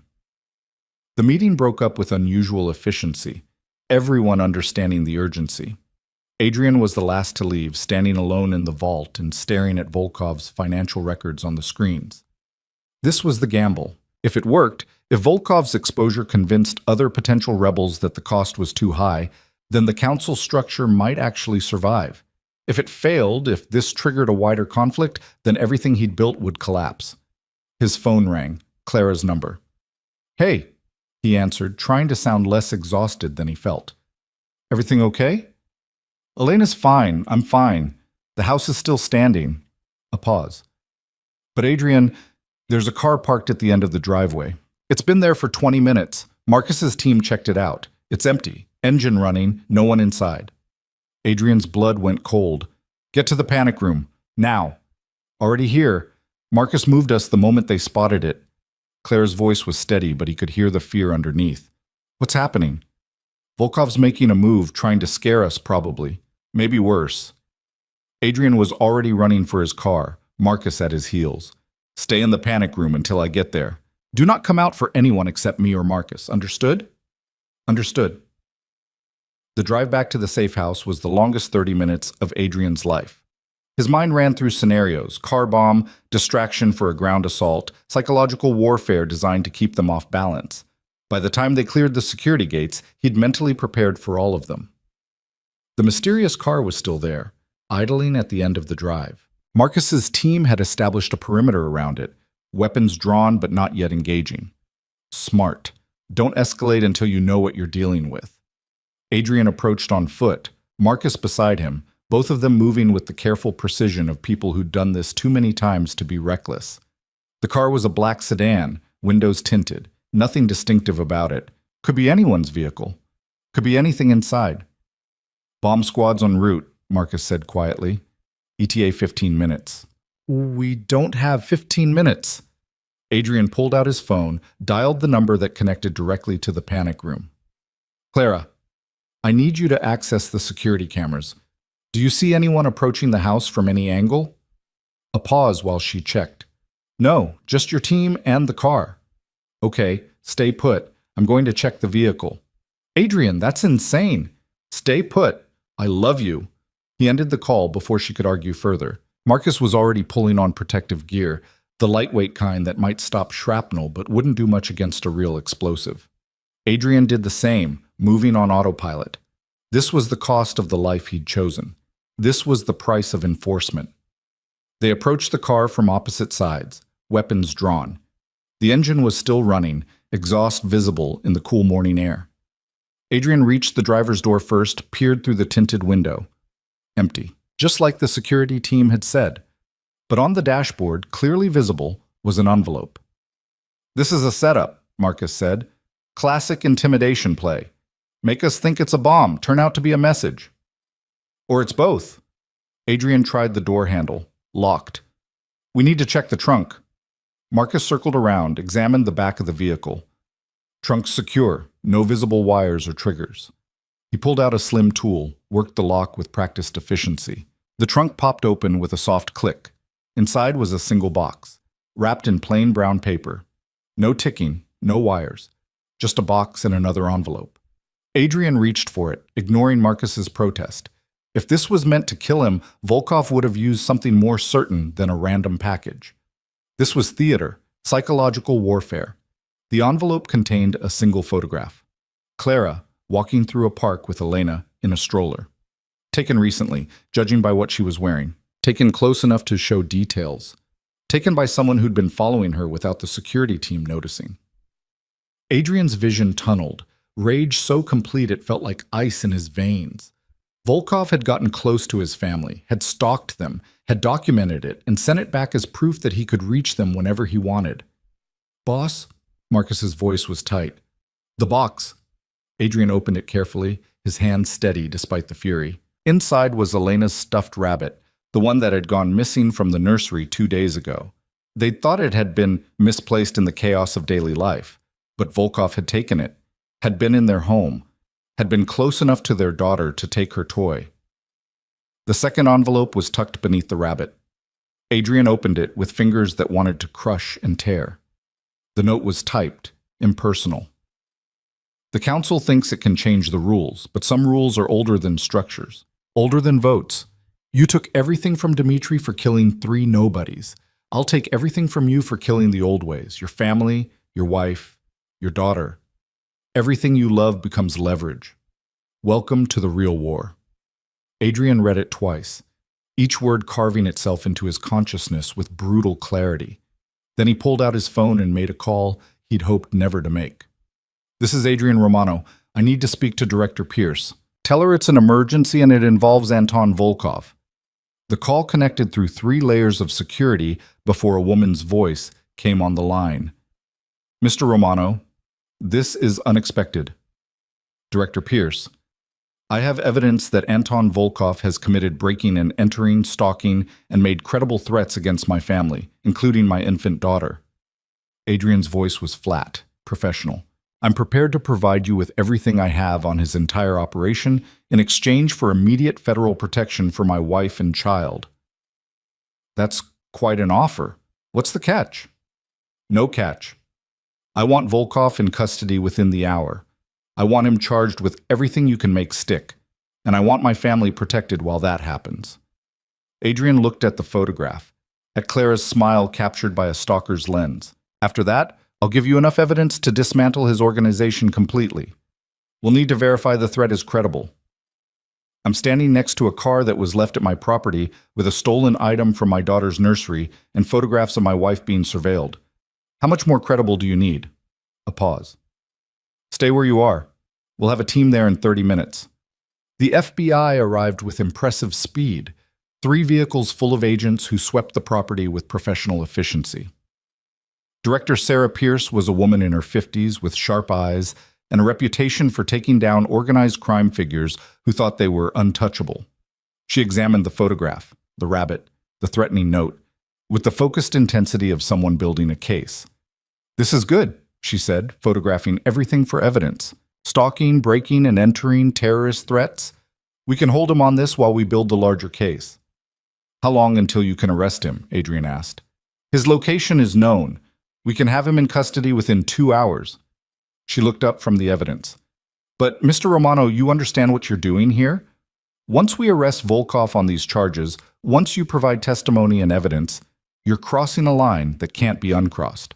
I crossed that line when I turned over Dmitry Petrov. This is just reinforcing the message. The message being that the rules apply to everyone, that threatening families has consequences. Adrian's jaw tightened, and that I will burn down anyone who comes near my wife and daughter. Pierce nodded slowly. Fair enough. We'll take it from here. I'll need you to come in and give a formal statement, but we can do that after Volkov's in custody. Adrian turned to Marcus. Get Clara and Elena. We're leaving. Where are we going? Somewhere Volkov doesn't know about. Somewhere nobody knows about, except you and me. Adrian pulled out his phone, sent a quick text to a number he hadn't used in years. There's a property upstate, off the books, not connected to any of my holdings. We'll be safe there while this plays out. Marcus nodded, already moving toward the house. Adrian followed, his mind shifting through logistics and contingencies. They'd need supplies, security equipment, a way to stay connected without being traced. 48 hours, maybe 72. However long it took for federal authorities to secure Volkov and dismantle his immediate network. Clara met them at the panic room door. Elena clutched tight against her chest. Her face was pale but composed, fear controlled through sheer force of will. Pack a bag, Adrian said without preamble. Enough for 3 days. We're leaving in 15 minutes. Where are we going? Somewhere safe. He pulled her close, kissed her forehead. Somewhere Volkov can't find us. Trust me. She nodded, disappeared into the bedroom. Adrian could hear her moving quickly, efficiently, packing with the speed of someone who'd learned not to waste time in crisis. Elena started crying, the sound cutting through the tension like a knife. Marcus appeared with 2 duffel bags of equipment. Satellite phones, emergency medical supplies, weapons, portable security system. Everything we might need for a few days off-grid. Good. Adrian checked his own weapon, the familiar weight of it both comforting and terrible. He'd hoped to leave this part of his life behind, hoped that walking away from operations meant walking away from violence. But violence had followed him anyway, had found the seams in his protection and exploited them ruthlessly. Clara emerged with a single bag, Elena now quiet in her carrier. I'm ready. They loaded into an unmarked SUV, Marcus driving, Adrian in the back with Clara and Elena. The route took them through back roads and industrial areas, places where surveillance was sparse and traffic cameras were few. Adrian watched the mirrors constantly, looking for tails, for patterns, for anything that suggested they'd been followed. The safe house was 2 hours north, buried in the mountains where cell service was spotty, and the nearest neighbor was 5 miles away. It had been Adrian's contingency plan for years, a place to disappear if everything went completely wrong. He'd never thought he'd actually use it, never thought circumstances would force him this far off the grid. The property looked abandoned from the road, overgrown drive, weathered exterior, no visible security. But Adrian knew better. The cameras were hidden, the reinforced structure invisible beneath the rustic facade, the escape routes carefully planned and maintained. This was a fortress that looked like a forgotten cabin. Marcus swept the interior while Adrian got Clara and Elena settled. The inside was sparse but functional: bedroom, kitchen, bathroom, and a main room with communication equipment and supplies. Not comfortable, but safe. "I hate this," Clara said, settling Elena into a portable crib that Marcus had somehow produced. "I hate running. I hate hiding. I hate that our lives are like this." "I know." Adrian checked the security monitors, watched the perimeter cameras cycle through their feeds. "But it's temporary, 48 hours, maybe less. Then Volkov's in custody and we can go home." "Can we?" She turned to face him, exhaustion and fear mixing in her expression. "Or is this just going to keep happening? Different enemies, different threats, same terror?" It was the question Adrian had been avoiding, the truth he didn't want to face. That enforcing the new system meant making enemies. That being the face of consequences meant becoming the target of everyone who hated change. That protecting Clara and Elena required putting them in constant danger. "I don't know," he admitted. "I thought I could build something different. Thought I could create a structure that protected everyone without requiring me to be the enforcer. But maybe I was wrong. Maybe—" Elena started crying, hungry and indignant. Clara picked her up automatically, began the familiar routine of feeding. Adrian watched them, this small, perfect piece of his life that existed in the middle of chaos. His phone buzzed. A text from Director Pierce. "Volkov in custody, arrested at his home without incident. Formal charges being filed now." Relief flooded through him so fast he had to sit down. "They got him. Volkov's in federal custody." Clara's eyes closed, tears slipping free. "Thank God. We still need to stay here until we're certain his people aren't planning retaliation. But Clara—" Adrian crossed to her, knelt beside the chair. "The worst is over. Dimitri's gone. Volkov's gone. The two biggest threats to the council structure are being dismantled. And after them? There'll be others. There's always others. Maybe. Probably." He took her free hand, held tight. "But each time we enforce consequences, each time we prove the system works, it gets a little easier. People start believing the rules are real, start choosing compliance over conflict." "You really think that'll work?" "I think it has to work, because the alternative is going back to the old way. Endless cycles of violence and retaliation. Power structures built on fear instead of agreement." Adrian looked at Elena, peacefully nursing, completely unaware of the danger that had circled so close. "I won't raise our daughter in that world. I'll enforce every consequence, dismantle every threat, burn down every challenge until the new system is strong enough to sustain itself." Clara studied his face, seeing something there that made her expression soften. "You've changed since Elena was born. You're still strategic, still calculating, but there's something different. I have something worth protecting now, something more important than power or control or legacy." He touched Elena's small hand, felt her fingers curl around his thumb with surprising strength. "Everything I do now is about making sure she grows up safe, that she never has to be afraid of her father's world." They stayed in the mountain's safe house for 3 days while federal authorities processed Volkov's arrest and began dismantling his organization. Adrian coordinated with the council remotely, using encrypted satellite communications to ensure continuity. The other family heads rallied, some offering additional security resources, others volunteering to help absorb Volkov's legitimate operations to prevent another power vacuum. Director Pierce called on the second day with an update. "Volkov's talking, trying to negotiate a deal by providing information on other organizations. We're not interested in his information, but the fact that he's willing to sell out his own people tells you everything about his character." "Will the charges stick?" Adrian asked. "Between the stalking evidence, the breaking and entering, and the terrorist threats, we have him cold on the immediate charges. The larger Racco case will take months to build, but we'll get there. He's not seeing the outside of a prison cell for a very long time." "Good. Thank you, Director. Thank you, Mr. Romano. This arrest gives us leverage on 3 other investigations. You've been more helpful than you probably realize." After the call, Adrian found Clara on the cabin's small porch, watching the sun set over the mountains. Elena was asleep in her carrier, small face peaceful in the golden light. Pierce says the charges will stick, he said, settling beside her. Volkov's done. 2 down. How many more to go? Hopefully none. The message is sent. The consequences are real. Anyone else who wants to test the system has 2 very clear examples of what happens. Adrian put his arm around her shoulders, pulled her close. Tomorrow we go home. Back to real life, back to normal. I'm not sure we have normal anymore. Then we build a new normal. One that includes security protocols and encrypted communications, but also includes things like family dinners and Elena's first smile and all the ordinary moments that matter more than any of this. Clara leaned into him, her head resting on his shoulder. I'm tired, Adrian. Bone tired, soul tired. I don't know how much more of this I can take. You don't have to take much more. I promise. He kissed the top of her head. 1 year. We agreed on 1 year of me serving as mediator, of enforcing the new structure. We're already a month into that year. 11 more months, and then I'm completely out. Full civilian life. No more council, no more enforcement, no more war. You really think they'll let you walk away after the year is up? They won't have a choice. That's part of the agreement. 1 year of transition, then someone else takes over the mediation role.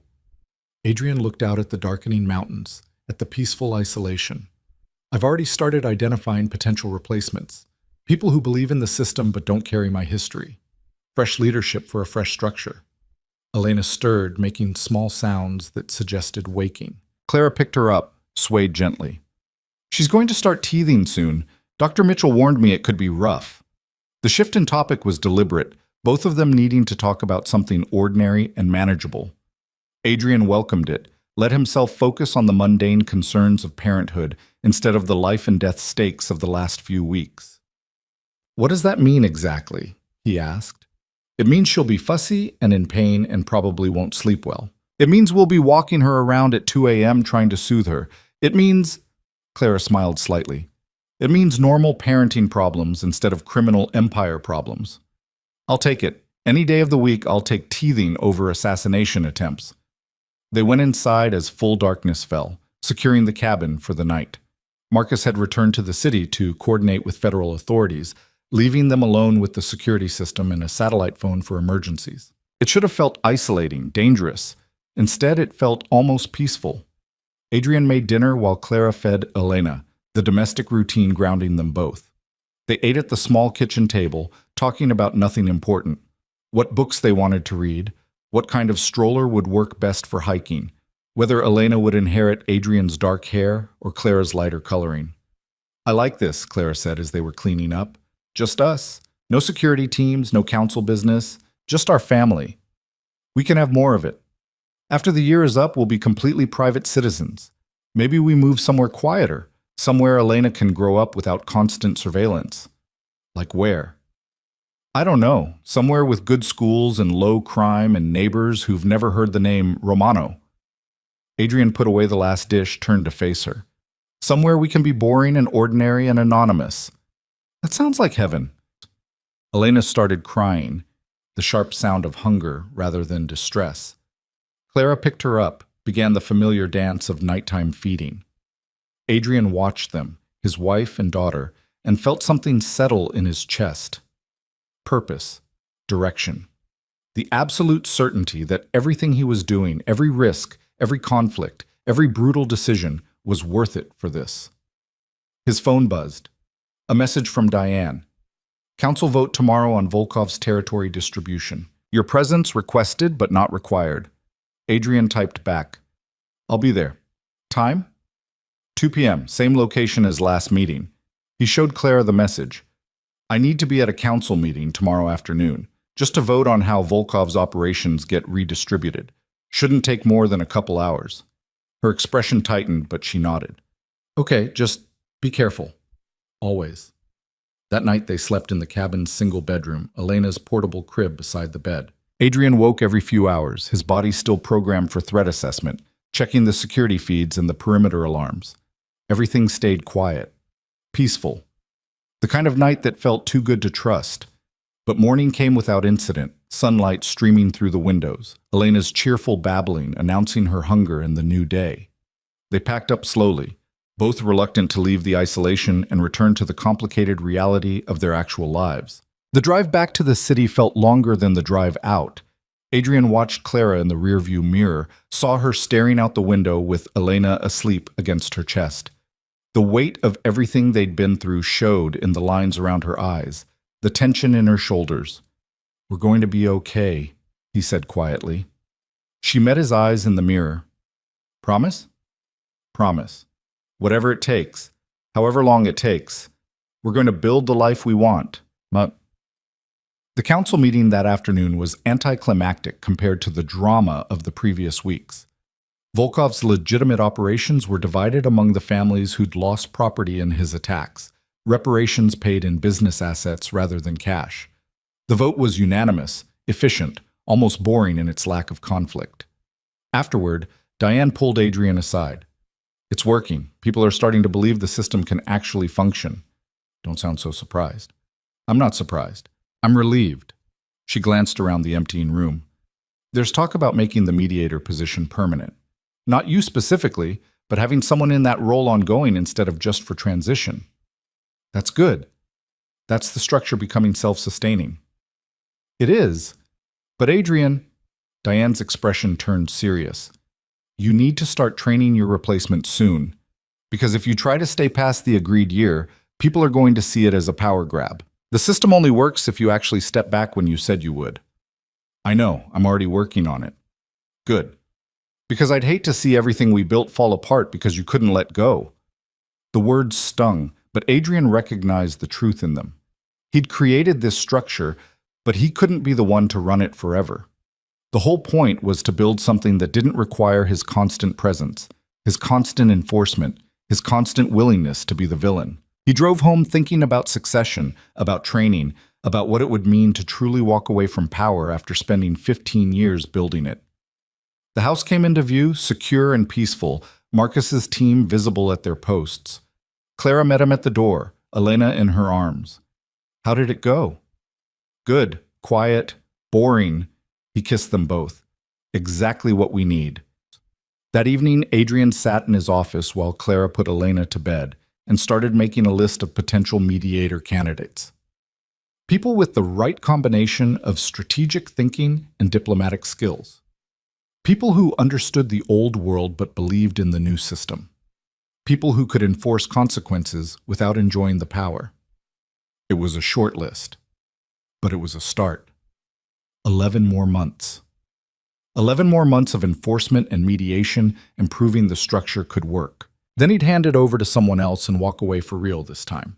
Walk away to the civilian life he'd promised Clara, to the ordinary existence Elena deserved. The path wasn't clear yet.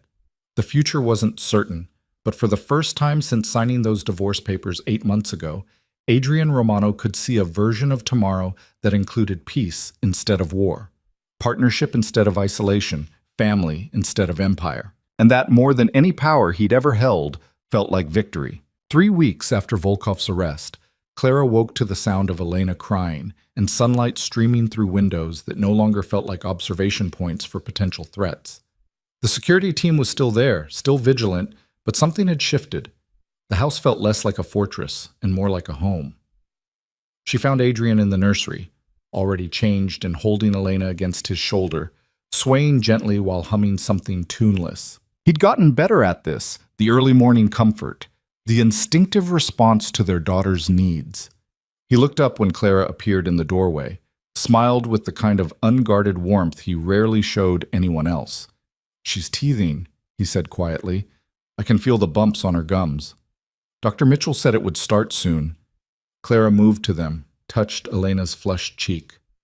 "Poor baby." I gave her the teething ring from the freezer. It helped a little. Adrian kissed Elena's head, then handed her to Clara. "I have to leave in an hour. Final candidate interview for the mediator position." "The last one?"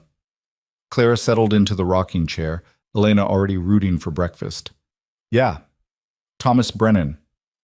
Former federal prosecutor who specialized in organized crime cases. Left the DA's office 2 years ago to start consulting. He understands both worlds, has no family ties to complicate loyalty, and according to everyone who's worked with him, he's brilliant at negotiation. Clara looked up at him, saw the tension hiding beneath the casual update. "You're nervous about handing this over." "I'm terrified about handing this over." Adrian leaned against the window frame, backlit by morning sun. "What if I choose wrong? What if the person I select can't handle the pressure, or gets corrupted by the power, or decides the old ways were better after all? Then the council removes them and chooses someone else. That's how the system works, right? Checks and balances. No single person with unchecked authority. In theory." He scrubbed a hand over his face. "But theory and practice are different things. And if this fails, if the structure collapses after I step back, then you'll have tried something different. You'll have proved it's possible even if it isn't permanent." Clara shifted Elena to her shoulder, began the gentle patting rhythm. "But Adrian, you can't control everything forever. At some point you have to trust that what you built is strong enough to survive without you." He was quiet for a long moment, staring out at the manicured grounds and the distant city. "I know. Doesn't make it easier." "Nothing about this has been easy. Why should letting go be any different?" Adrian laughed, the sound tired but genuine. "Fair point." He checked his watch. "I need to get ready. The interview's at 9. Clara watched him leave, then looked down at Elena, who'd fallen back asleep against her chest. "Your daddy's trying to save the world by giving up power. Most people try to save it by taking more. We got lucky with him, didn't we?" Elena made a small sound that could have been agreement or gas. Clara chose to believe it was agreement. The interview with Thomas Brennan took place in a conference room that had been swept for surveillance devices 3 times. The man who arrived was in his early 40s, salt and pepper hair cut short, sharp eyes that missed nothing. He wore a suit that suggested success, but not ostentation, and he moved with the confidence of someone who'd faced down dangerous people and survived. Adrian spent the first 30 minutes probing Brennan's background, his motivations, his understanding of the council structure.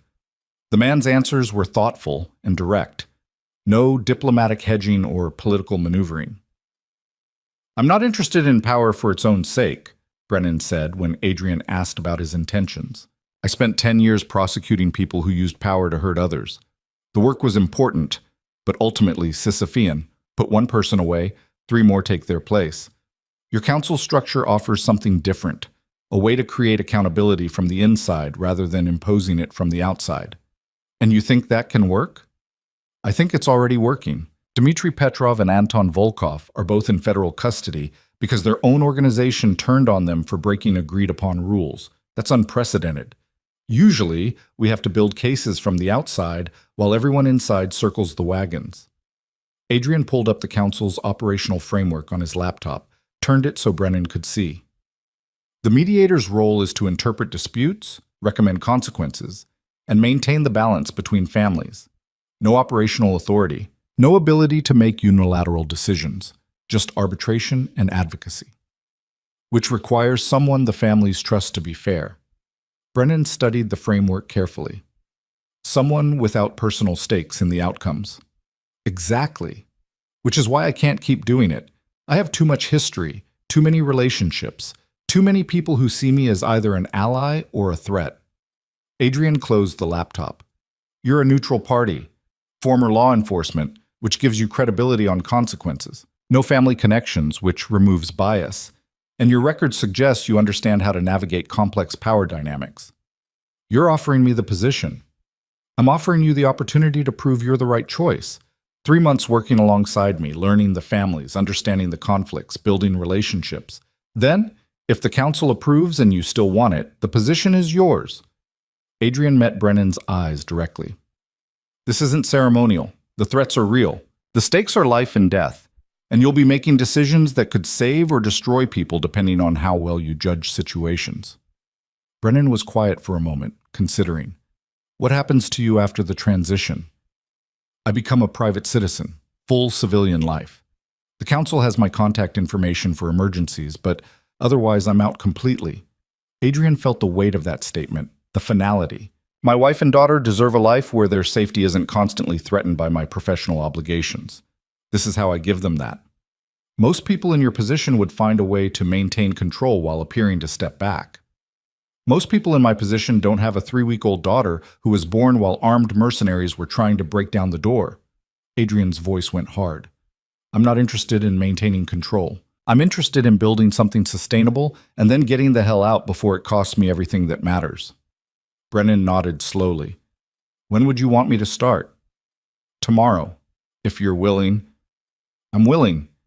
They shook hands, the gesture formal but significant. Adrian felt something loosen in his chest, relief and terror mixing in equal measure. This was the beginning of the end, the start of the transition that would either prove his system could work or reveal it as an optimistic fantasy. He spent the rest of the day bringing Brennan up to speed, introducing him to Marcus's security team, providing access to the encrypted communication systems. Brennan absorbed information quickly, asked smart questions, showed no signs of being overwhelmed by the complexity. You're good at this, Adrian said as they were wrapping up. The analysis, the strategic thinking, the ability to see multiple angles simultaneously. I had good teachers. Prosecutors learn to think like criminals to build effective cases. You learn to anticipate, to understand motivations, to see the logic in seemingly chaotic actions. Brennan gathered his notes.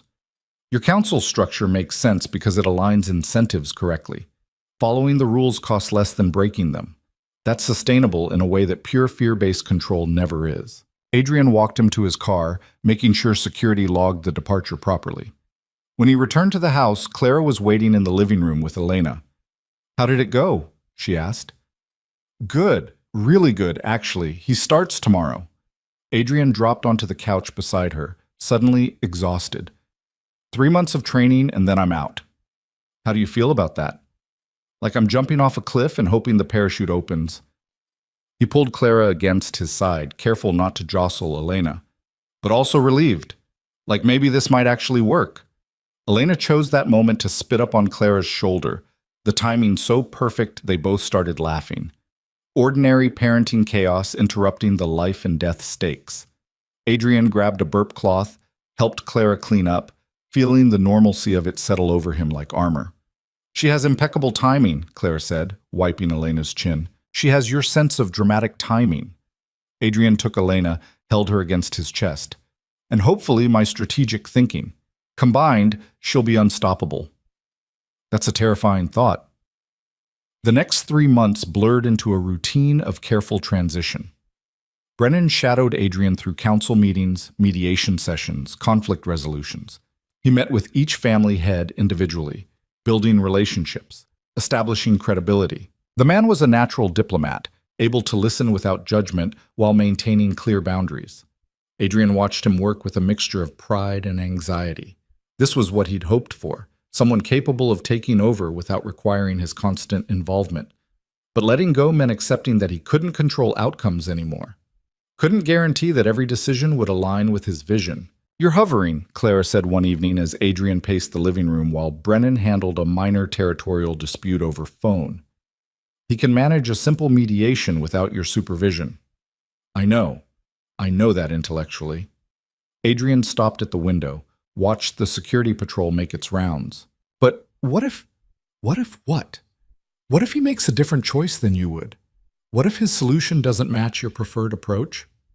Clara set down the baby monitor, crossed to him.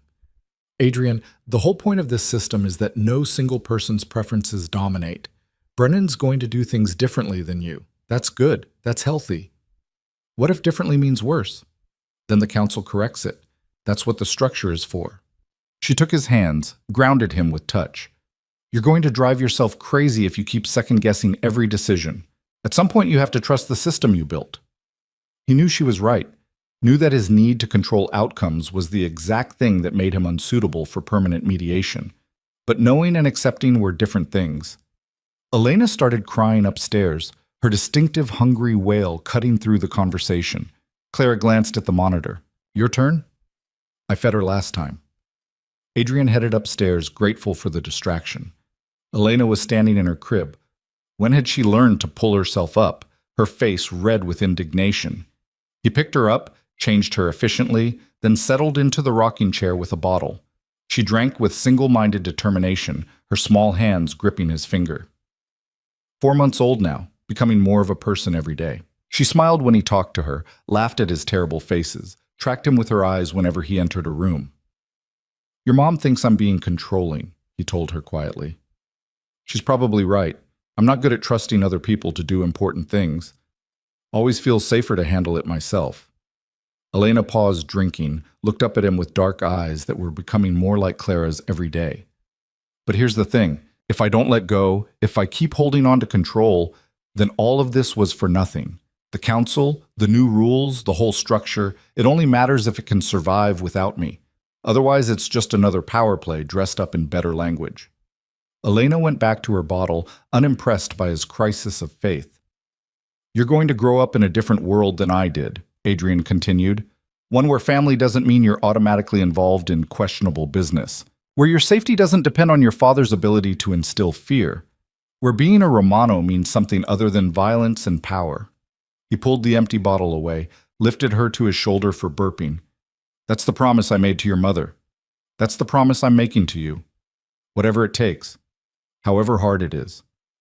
Elena burped impressively, then made happy sounds against his shoulder. Adrian held her close, breathing in the baby shampoo scent of her, feeling the absolute certainty that every difficult decision had been worth it for this.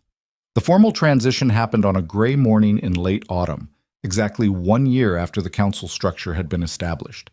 Every family head gathered in the same renovated bank vault where they'd voted to enforce consequences against Dmitry Petrov. But the atmosphere was different now, less tension, more cautious optimism. Adrian stood at the head of the table one final time. "A year ago, I proposed a new way of operating, a structure built on accountability instead of fear, on collective decision-making instead of individual authority, on consequences that applied equally regardless of power or position. You voted to try it, and against all odds, it worked." He pulled up statistics on the room's projection screen. Territorial disputes down 63% compared to the previous year. Civilian casualties down by 90%. Federal prosecutions of family operations down 40% because we're self-policing before external forces have to intervene. The system works. Diane Castellano spoke first.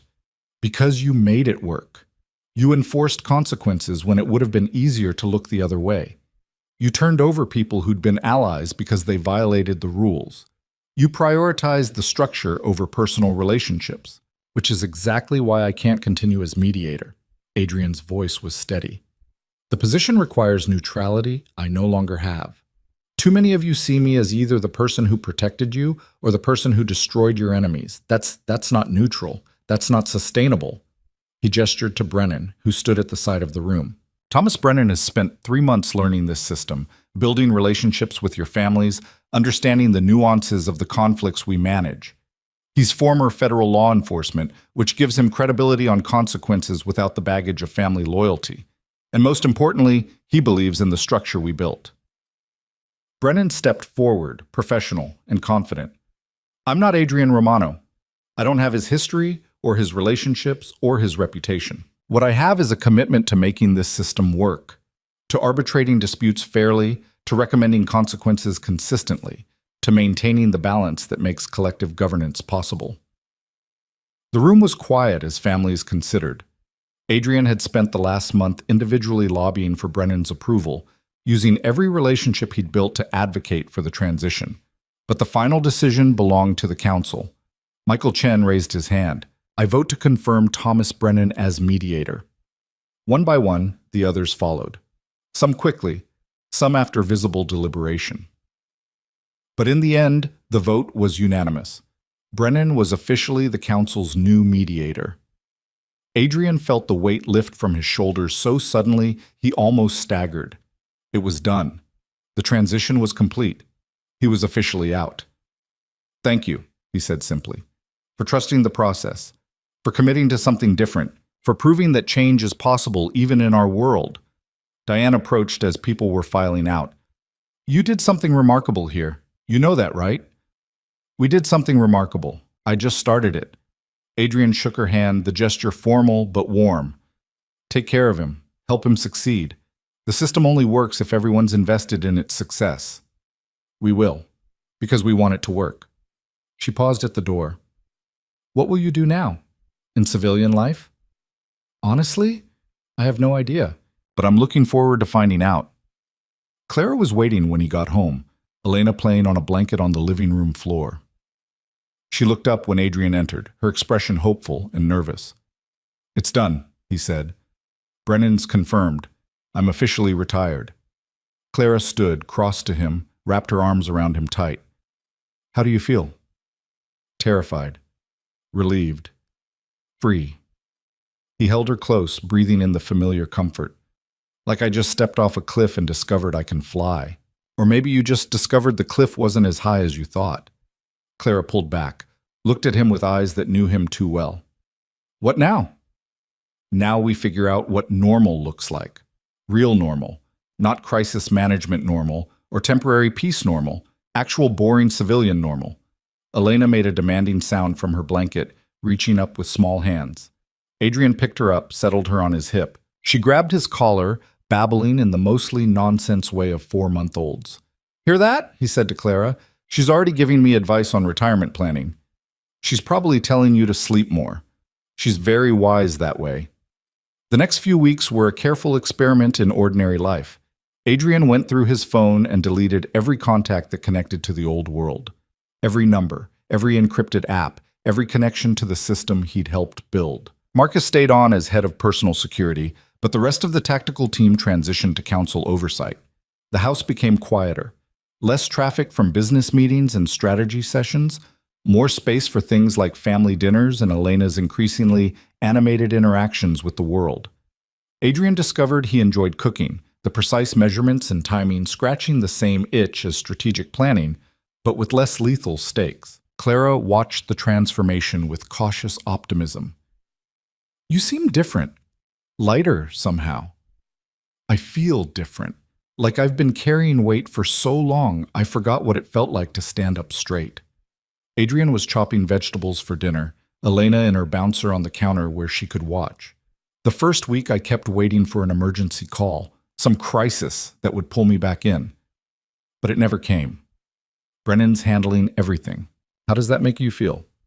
"Honestly, a little insulted that the system doesn't need me anymore." He laughed at his own ego. "But mostly relieved. Watching him succeed proves the structure works, that it wasn't dependent on me personally." Clara moved behind him, wrapped her arms around his waist, rested her head against his back. "I'm proud of you. For building something good and then having the courage to walk away from it. I'm proud of us. For surviving the transition. For making it through the chaos without destroying each other." He turned in her arms, pulled her close.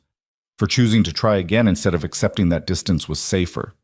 Elena chose that moment to knock her bouncer toy onto the floor, then immediately started crying at its loss.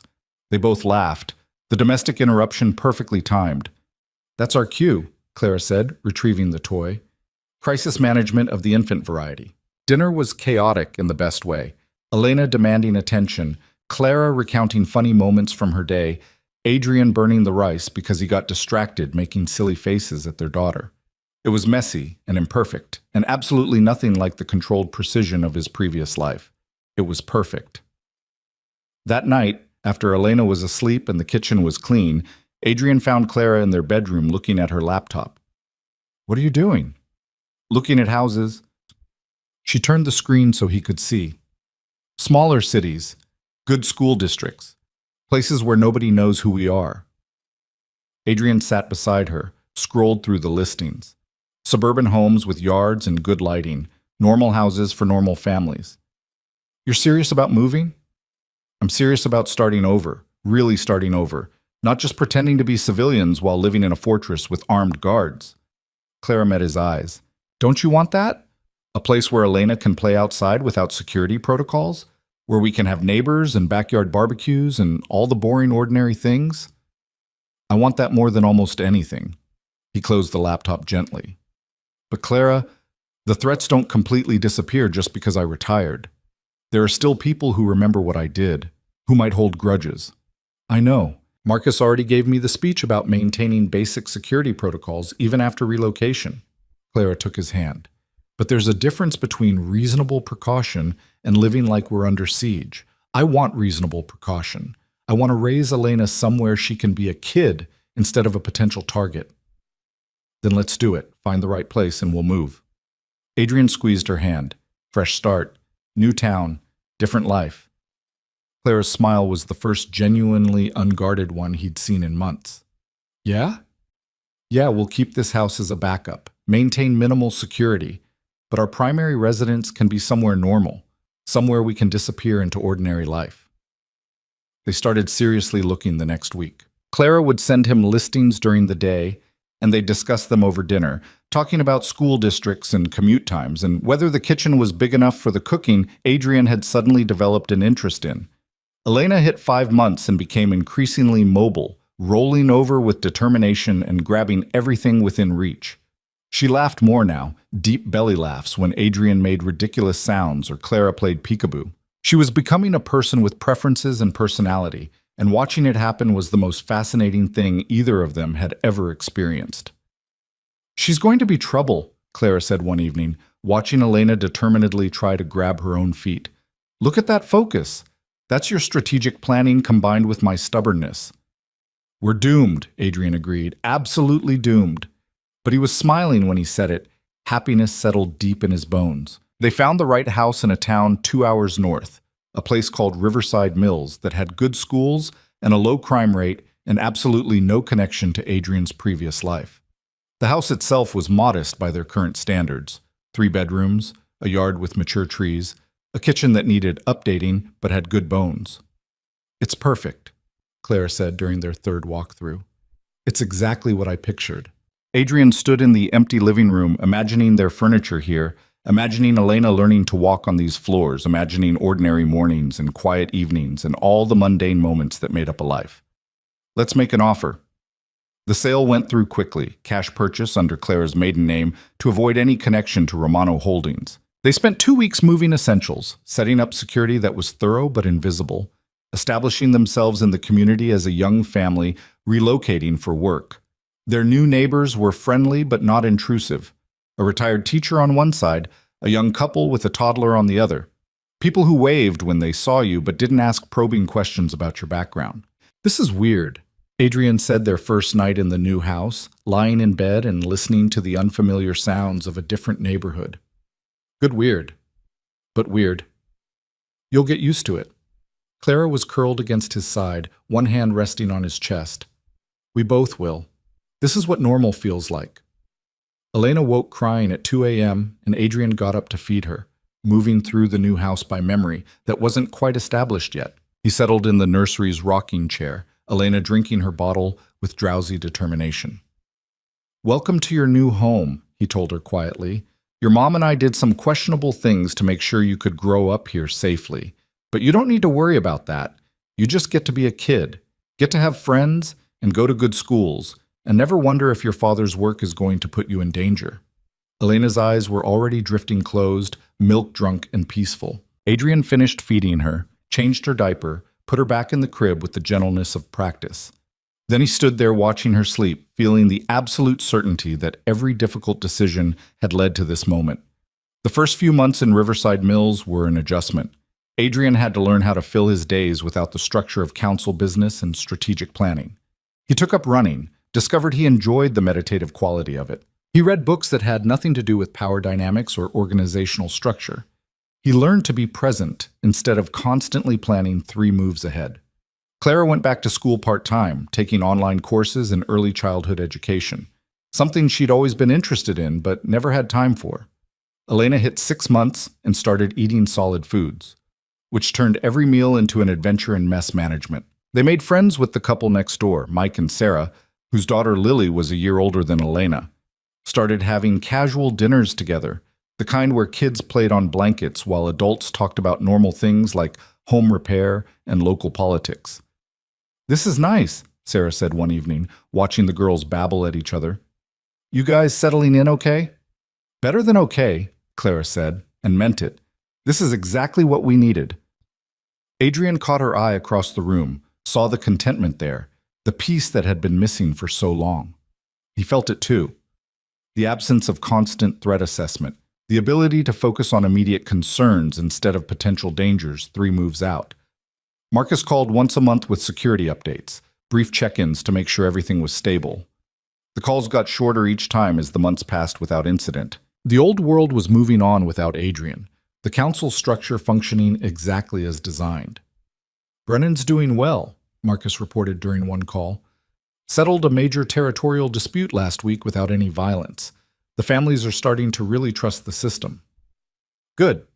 That's good. Adrian watched Clara and Elena playing in the backyard through the kitchen window. How are things otherwise? Quiet. The structure's holding. A few minor tests here and there, but nothing that requires your involvement. A pause. You're really out, boss. Successfully out. Adrian felt the finality of that settle over him. Thank you, Marcus, for everything, for helping make this possible. Just doing my job. You take care of your family. That's the most important thing now. After the call, Adrian joined Clara and Elena in the yard. Elena was crawling now, moving with determined efficiency toward a butterfly that had landed on the grass. Clara was following at a safe distance, ready to intervene if needed, but letting their daughter explore. Marcus says everything's stable, Adrian said, settling onto the grass beside Clara. The council's functioning well without me. How does that feel? Like proof that I made the right choice.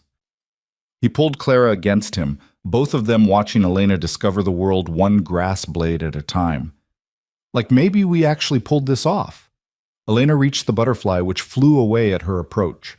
She sat back, surprised, then laughed with pure delight at the movement. Clara and Adrian laughed too, the sound mingling in the afternoon air. That evening, after Elena was asleep, they sat on the back porch with glasses of wine and watched the sun set over their small yard. The neighborhood was quiet, peaceful, the kind of place where the biggest excitement was the annual street fair. I've been thinking, Claire said, about the foundation. Adrian turned to her. What foundation? The one we should start. For families affected by violence, for kids who lost parents to crime, for women trying to escape dangerous situations. Claire's eyes were bright with purpose. We have resources. We have experience. We could actually help people instead of just surviving ourselves. Adrian felt something click into place, purpose that had been missing since he stepped back from the council. You're right. We could. Build something positive instead of just dismantling something negative. They started planning that night, sketching ideas and discussing implementation. A foundation that would provide resources without asking questions, that would help people rebuild without judgment, that would turn their experience with violence and power into something that protected instead of threatened. The Elena May Romano Foundation launched 6 months later, quietly funded and carefully managed. They helped domestic violence survivors relocate safely, provided scholarships for kids whose parents were incarcerated, offered job training and housing assistance for people trying to leave criminal organizations. It was different work than Adrian had done before, slower, more focused on individuals than systems. But watching people rebuild their lives, seeing the direct impact of resources deployed thoughtfully, it satisfied the same drive that had motivated his council work, the desire to create something better than what existed. Elena turned 1 year old on a sunny Saturday in May. They threw a small party in the backyard, just family and their new friends from the neighborhood. Clara's sister came with her kids, Marcus stopped by with a giant stuffed bear, and Mike and Sarah brought Lily over to play. Adrian watched Clara laugh at something Sarah said, watched Elena smash cake into her face with enthusiastic determination, watched the ordinary chaos of a child's birthday party unfold around him. This was what he'd fought for, this exact moment of peace and joy and normalcy. You look happy, Marcus said, appearing at his elbow with a beer. I am happy, happier than I've been in years, maybe ever. Adrian accepted the beer, clinked bottles. Thank you for making this possible, for protecting us while we figured out how to protect ourselves. Always. That's what family does. Marcus watched Elena discover the joy of throwing cake. She's going to be something special, that one. She already is.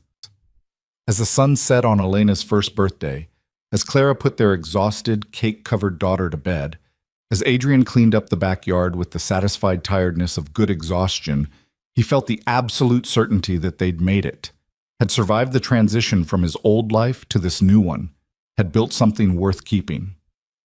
That night, lying in bed with Clara curled against him, Adrian said the thing he'd been feeling for months but hadn't found words for yet. I love this life. This ordinary, boring, peaceful life. I love it more than anything I had before. Even though it means giving up power, control, the ability to influence major decisions, especially because it means giving those things up. Power was exhausting. Control was isolating. He gestured at their bedroom, at the house around them, at the life they'd built. This is real. This matters in ways that Empire never did. Clara lifted her head, kissed him softly.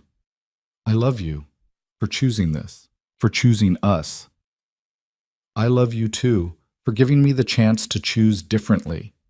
They fell asleep wrapped around each other, and for the first time in either of their memories, the night passed without nightmares or threats or the weight of constant vigilance. Morning came with Elena's cheerful babbling through the monitor, sunlight streaming through curtains they'd chosen together, and the promise of another ordinary day in their extraordinary, ordinary life. Adrian made coffee while Clara got Elena ready for the day.